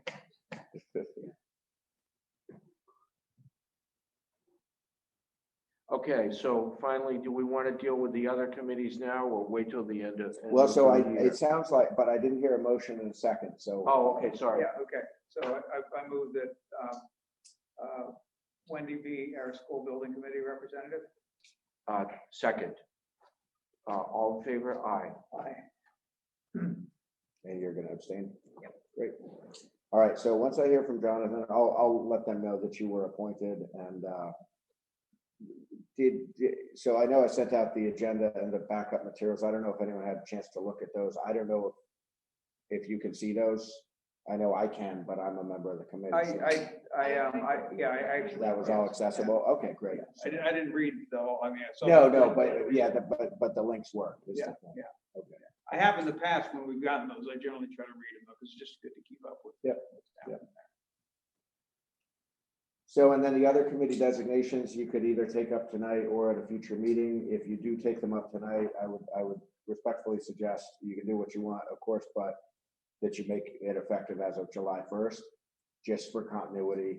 And also, I mean, it sounds like a small report, but those town reports, it's just nice to not have an asterisk and, oh, this Right. person through May and then this person, it's just a don't do cleaner that. report if the appointments coincide with the fiscal year. Okay, well, Why don't we just get them out of the Yeah, way? Yeah, we're on a roll. So Yeah. I nominate Archie for the investment policy committee representative of the select board. That's fine. Effective, which you are currently, but effective for this new term, July 1st, 2021 through June 30th, 2022. Second. I already seconded. Oh, before you finished the okay. motion. All in favor? I Abstain. and I'll nominate Wendy for the select board representative to the CPC, effective July 1st, 2021 through June 30th, 2022. Second. All in favor? Aye.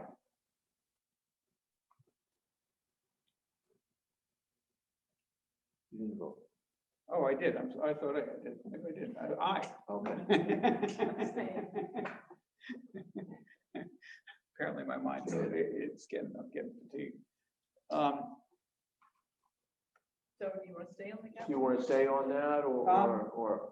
Yeah. I'll do it if you don't want to. No, I'm good with staying, if you don't mind, I'm good with staying on that. Okay, okay. All right. I move that Rick Parker. That one's not killing it. Yeah, and it's good to stay in touch with what's happening. I'm happy on that committee, that is. All right, I move Rick Parker be the select board representative on the capital improvement committee, effective July 1st, 2020. Second. All in favor? Aye. Great, thank you.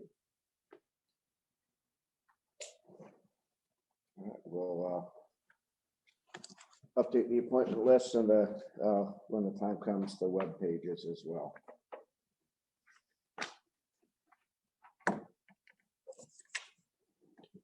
So Angus, you want to, Sure. got a couple of announcements? Yep.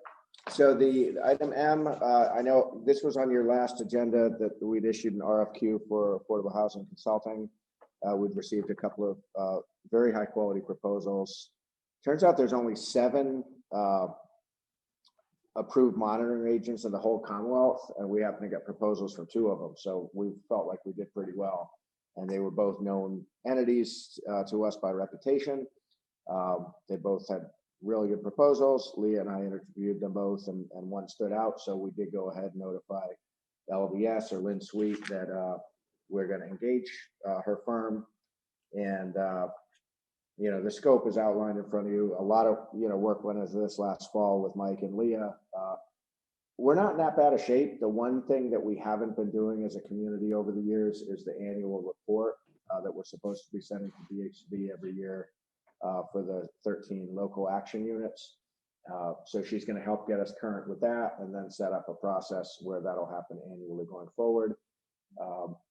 And then the big thing, which has been a concern, is when the time comes that we get notice that one of the local action units is being put up for sale, we have a finite amount of time to find a qualified buyer. So now we're going to have a vendor under contract that we just pick up the phone and they'll spring into action. And that's a huge relief, because that's been a major concern of ours for a couple of years, is that could happen at any time.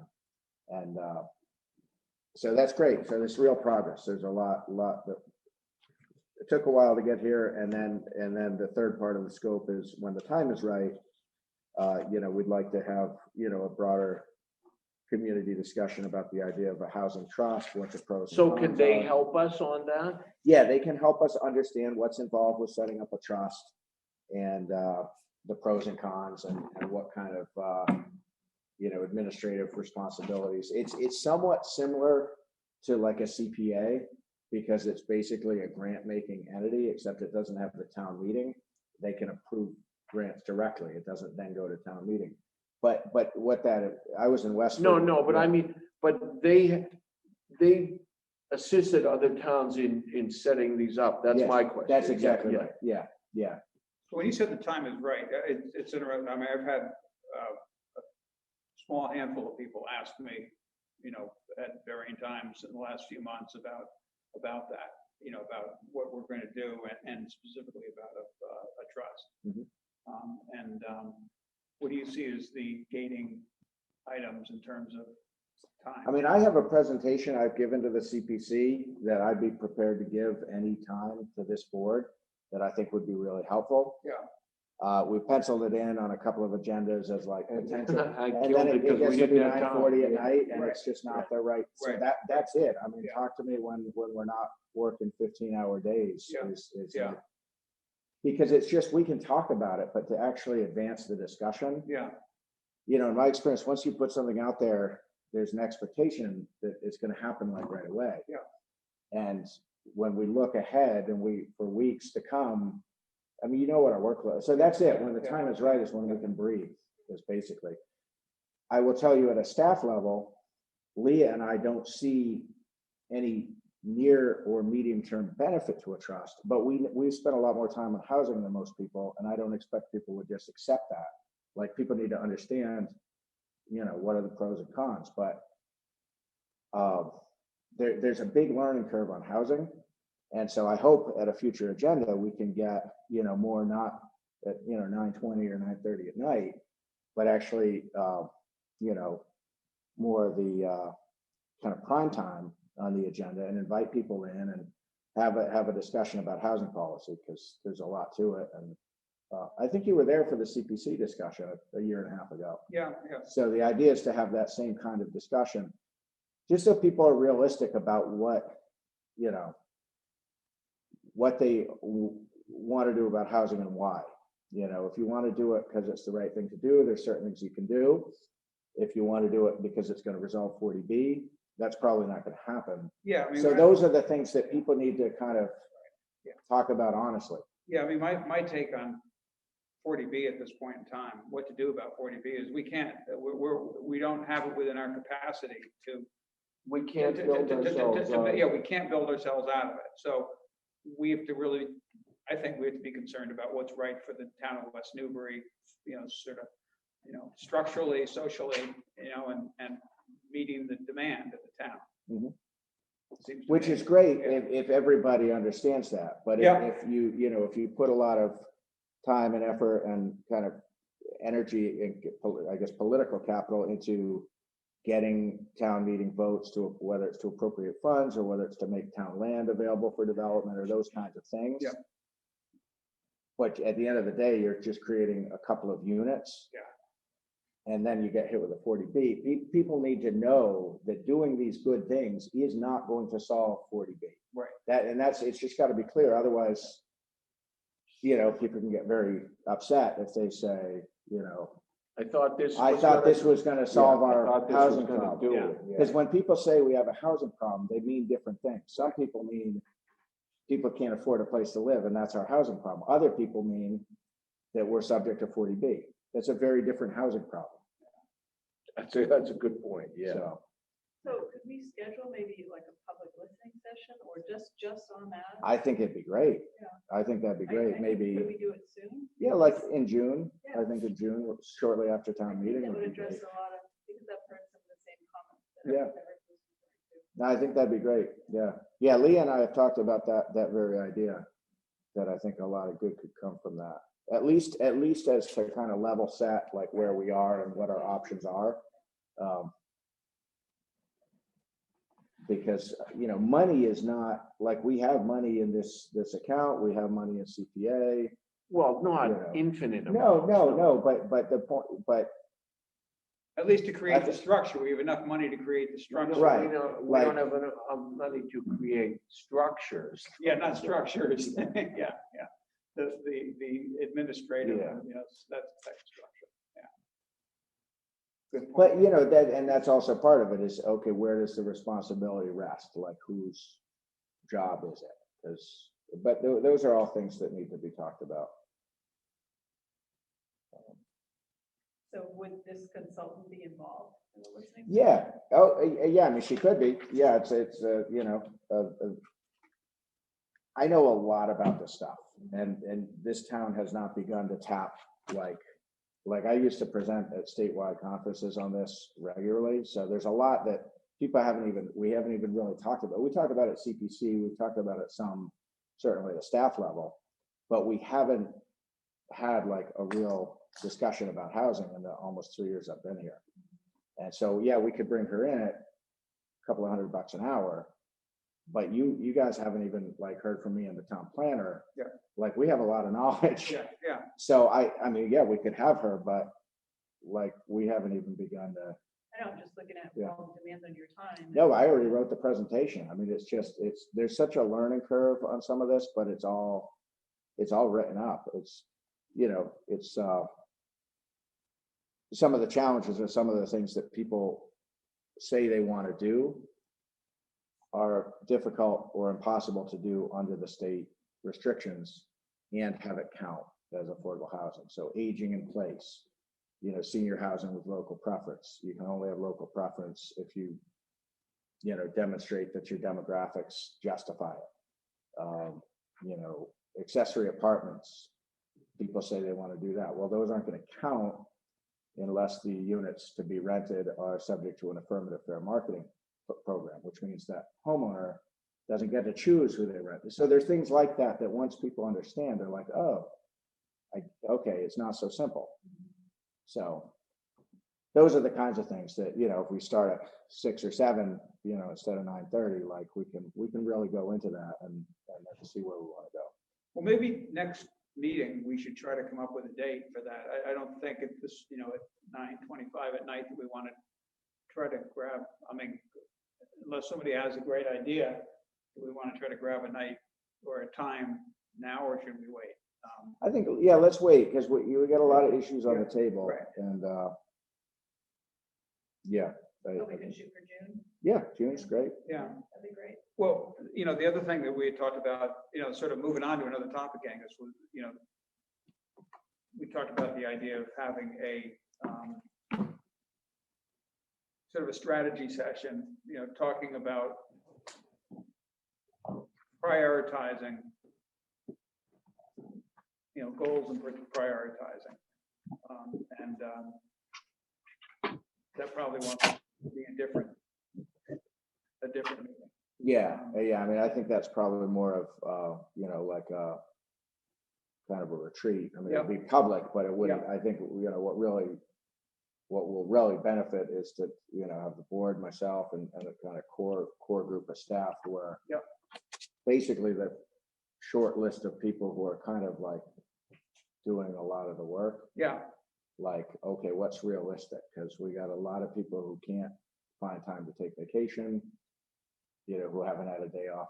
We have a lot of, a handful of people in this town are really under duress and have been for a long time. So those, I think that issue of capacity needs to be kind of part of the conversation, because it's great to talk about what we should do or what we want to do, but what people don't talk about is what we're not going to get done if we do all these things. And so far we've managed to spin plates and keep it all going, but as you know, it's a totally unsustainable like staffing plan.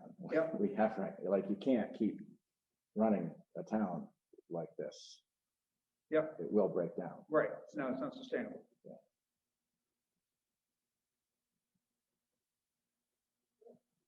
Well, I guess at our next meeting, we should think about when that would be. And when you refer to that as a retreat, that would be. Public. Yeah. Yeah. Public and in a town facility. Yeah. Yeah. Yeah. We're not going to Cancun for a week. No, but the idea of, you're not there to like. Yeah, no, float- no, no, Yeah. That's for the Essex County Retirement Board.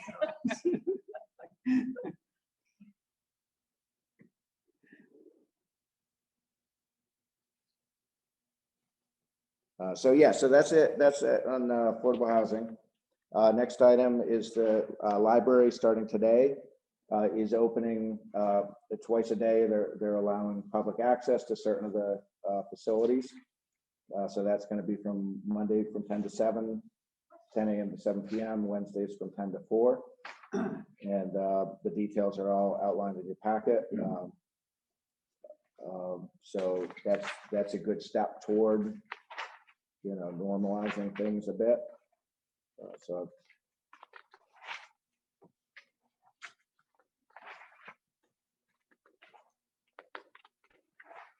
Item O, we're right in the thick of the selection process for the playgrounds. We've got 3 proposals, so those interviews will take place in televised meetings on May 19th from 2 to 5 p.m.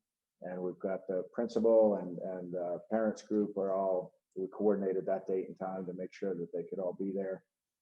So coming out of that, we'll make a vendor selection, and then subsequent to the vendor selection, the selected vendor will do a more detailed design. Although what we have are pretty good, but they'll again get input on their specific design and then not finalize the design until another round of public input. So we really want to make sure this gets done the right way in terms of the end product, because just like anything, it's going to be trade-offs with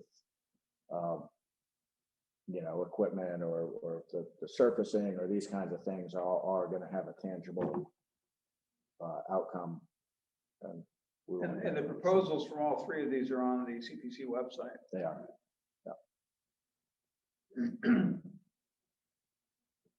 So that May 19th date, you said the parents, the involved parents, I mean, there are a number of people besides town staff. Yep. Oh, yeah. Yeah. That's part of why it's taken the time. It's just as you know, coordinating logistics takes time. And so, we didn't want to lock in the date and time until we knew that, the principal and the parents working group, that was going to be a convenient time for, at least as many people as we could. Next Wednesday. And that'll be televised, so that'll be viewable afterwards on, on the town YouTube channel.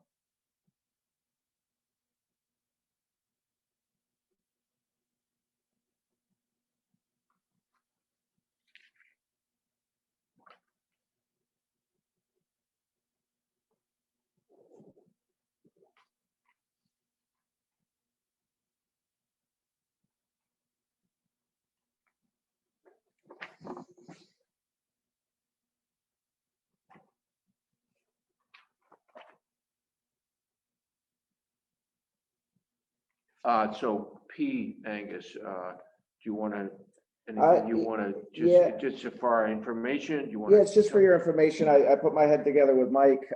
This is partly in preparation for a meeting I had with Wendy on Tuesday as the incoming select board member. I just wanted to give her kind of a snapshot of and like I said, this is the short list, like there's a longer list, but this is like, as we look at the next 6 to 8 weeks, not all of this, but a lot of this, like there's, things to keep things going, whether that's soldiers and sailors or, issuing borrowing for the water projects or, dealing with some of the administrative aspects of the FEMA filings or. So are we doing I was just going to ask you the one question though, the ADA thing, have we started that? Oh, yeah, we're well along. Okay. Yeah, we did a site visit that was attended by myself, the building inspector, representatives of Open Space Committee, representatives of the ECTA, the Trail Association. Okay. I think it's very positive site visit. We went around, we spent better part of a day going around to all the sites. Do they deal with would this deal with the paid school too? Yeah, that was does. part of it. Yeah, they looked Okay. at every town building and facility. They also look at town programs and that means things like employment practices, making sure we're including the right language in our job ads, all of that. Okay. It's a top to bottom evaluation of our So compliance. very broad, Yeah, okay. yeah. So I mean, we wanted to make sure before we signed the agreement that the scope specifically included not just buildings, but also some of these, open spaces and things. And I think it's very positive. The initial report back, it doesn't look like there's going to be any like capital items or anything like that. There's a couple of places where some improved signage or striping would be helpful.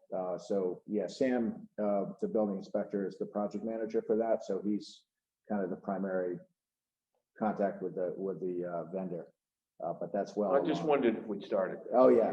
No, that's been underway for a couple of months now. So that will help when the next open space and recreation plan. Yeah.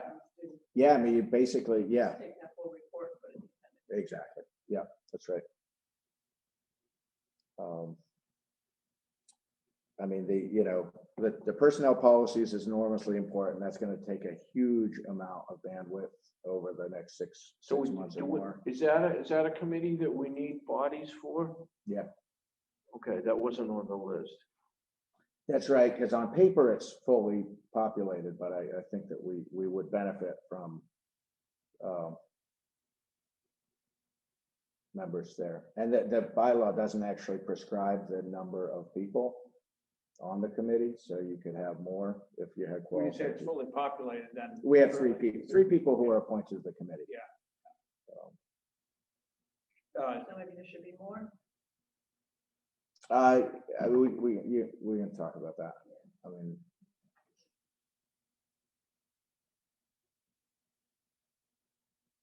I guess, I mean, they've had some question as to what, or at least the chair has had some question as to what they're supposed to do, because just like so much else with the personnel policies, the bylaw that creates them still references the select board or the board of selectmen is what it says. So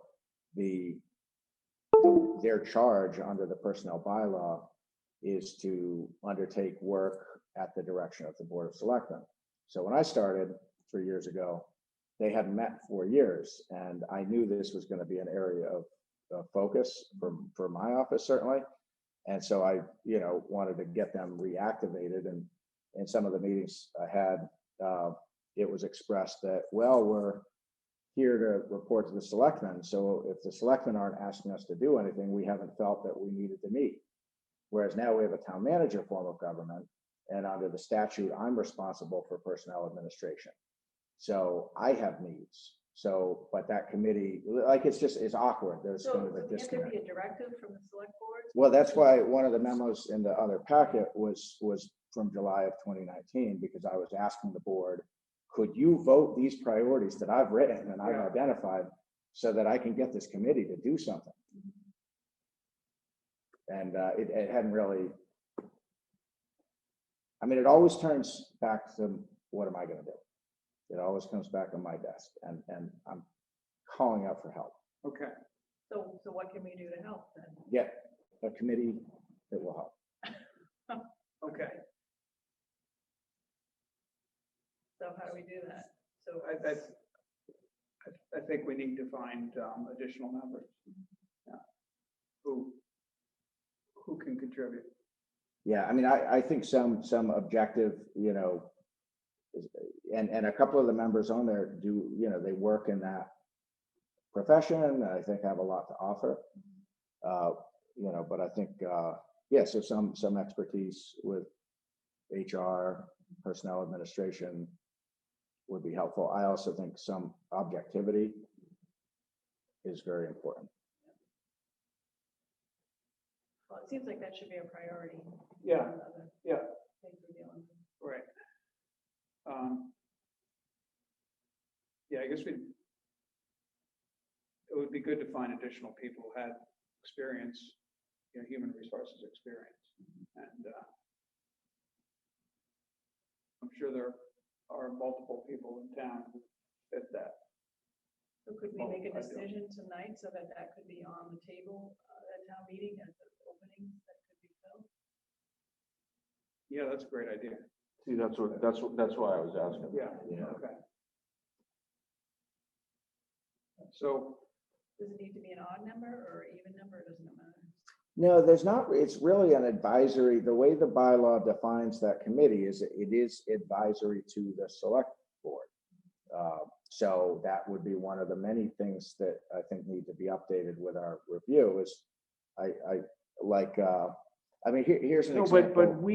But the board did vote to give the town manager authority over all personnel matters. I'm just telling you what I was told by that. I know, all I'm saying is you can't say we didn't vote it because we did. Right, but it's not in that bylaw.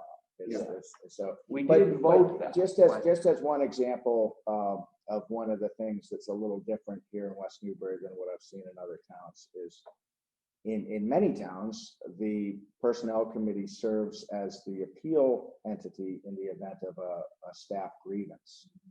And that's why I say like objectivity and neutrality is so important.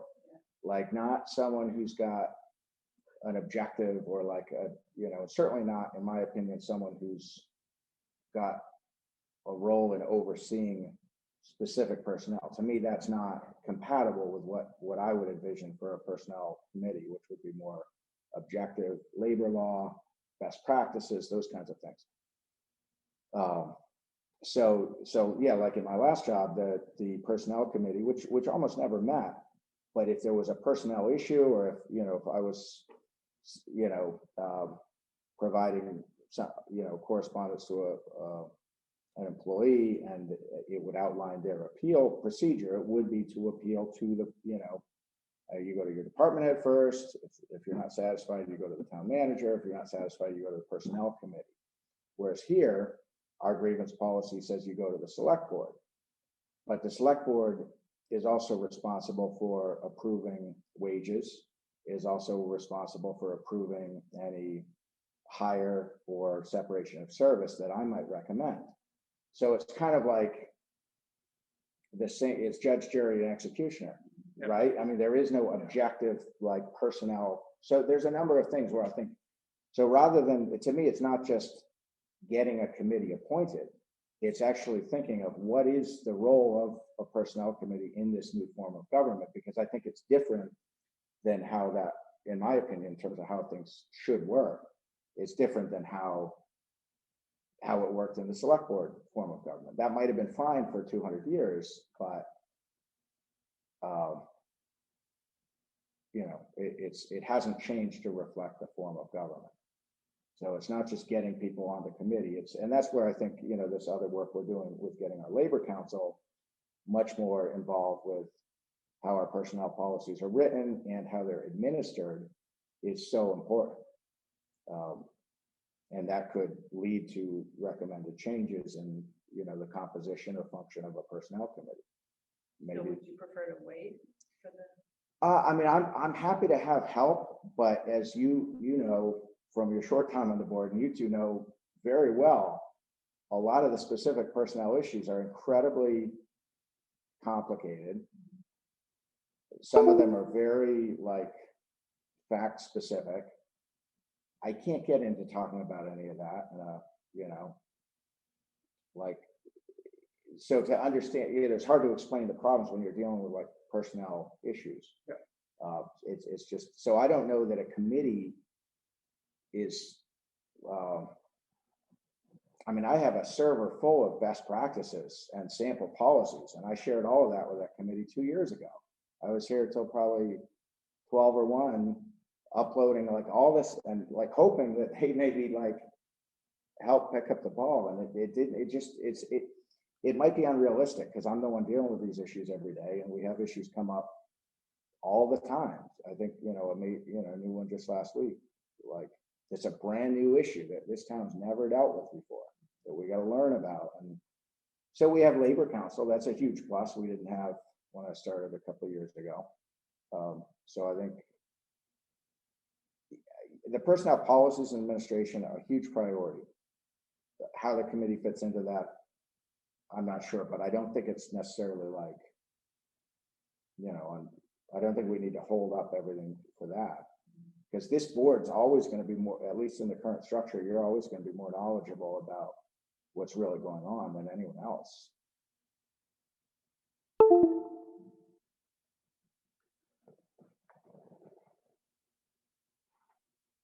Yeah, I mean, You know, I think if we can get a scope and budget worked out with KP and we can officially roll that out, and I did send a note to staff about a week ago saying, we're working on this and we're going to schedule a date, you know, in June, where we'll invite all staff together with KP to hear what's working, what's not working. We know some of that, but we'll always learn more from that for sure. And then really work diligently on that over the summer, you know, into the fall. That's my priority. Like, so the idea, you know, a committee that's now got to post meetings and take minutes, and who's going to, that's another thing, the committee didn't take minutes. It's like, okay, are you expecting me to take minutes? Because I got a lot of other stuff to do. I mean, yeah.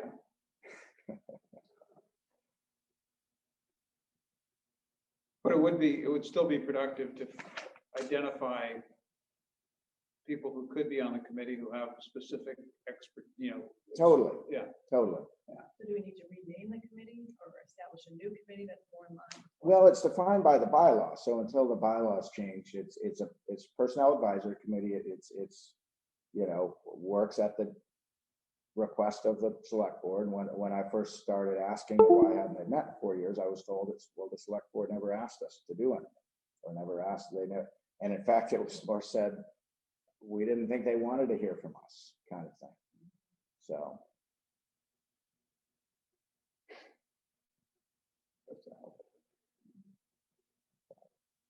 You know, I mean, you know, Mike McCarron's been saying for 7 or 8 years that the lack of a dedicated HR function at the staff level is, I don't want to put words in his mouth, but one of the single biggest challenges this organization faces. And that's been his opinion for pretty much his whole time working here. And I've been saying that since my first day on the job. It's a huge problem. So. Yeah, it's a huge exposure, not having somebody who's focused on that. Right.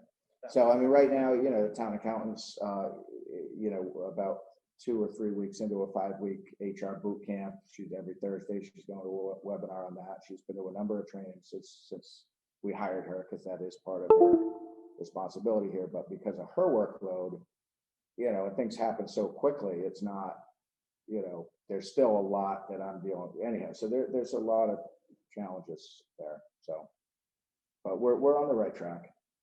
But it's going to take focus. It's going to take really. It's going to take, you know, myself, Stephanie, Mike McCarron. You know, we have a small number of full-time employees in this organization, other than police and dispatch, like and DPW. But in this building, We have a very small number of full-time employees. And we're gonna need to put in large numbers of hours if this is gonna get done. So that's why, that means having a short list, getting through it, and not trying to do everything. So it's when we try to do everything that we.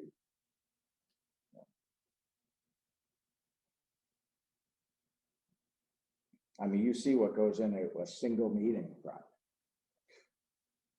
There's bandwidth, serious bandwidth issues, so.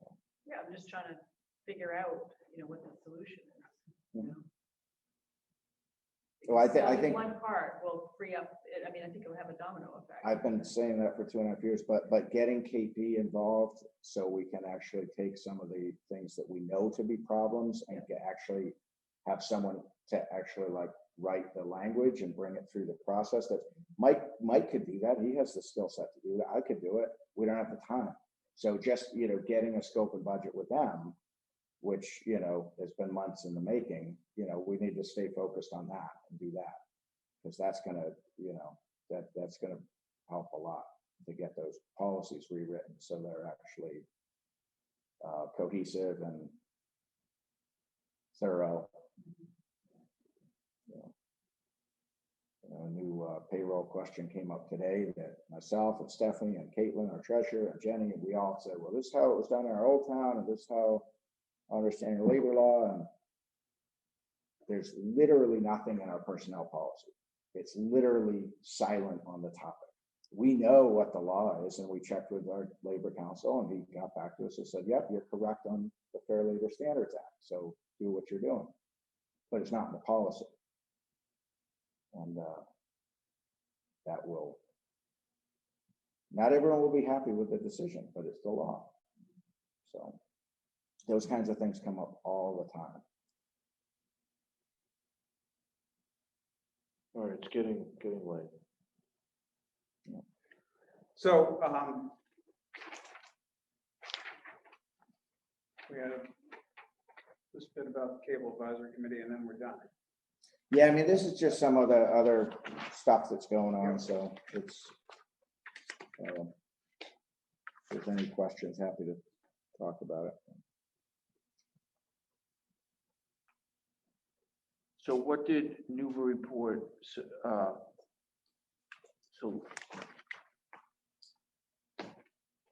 have they been communicating with you lately about groundwater protection or?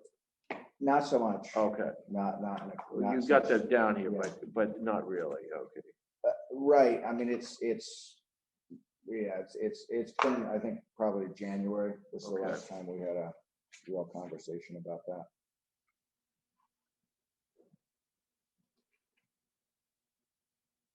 It's late to start talking about that. I'd move that we adjourn. Second. Okay. Aye.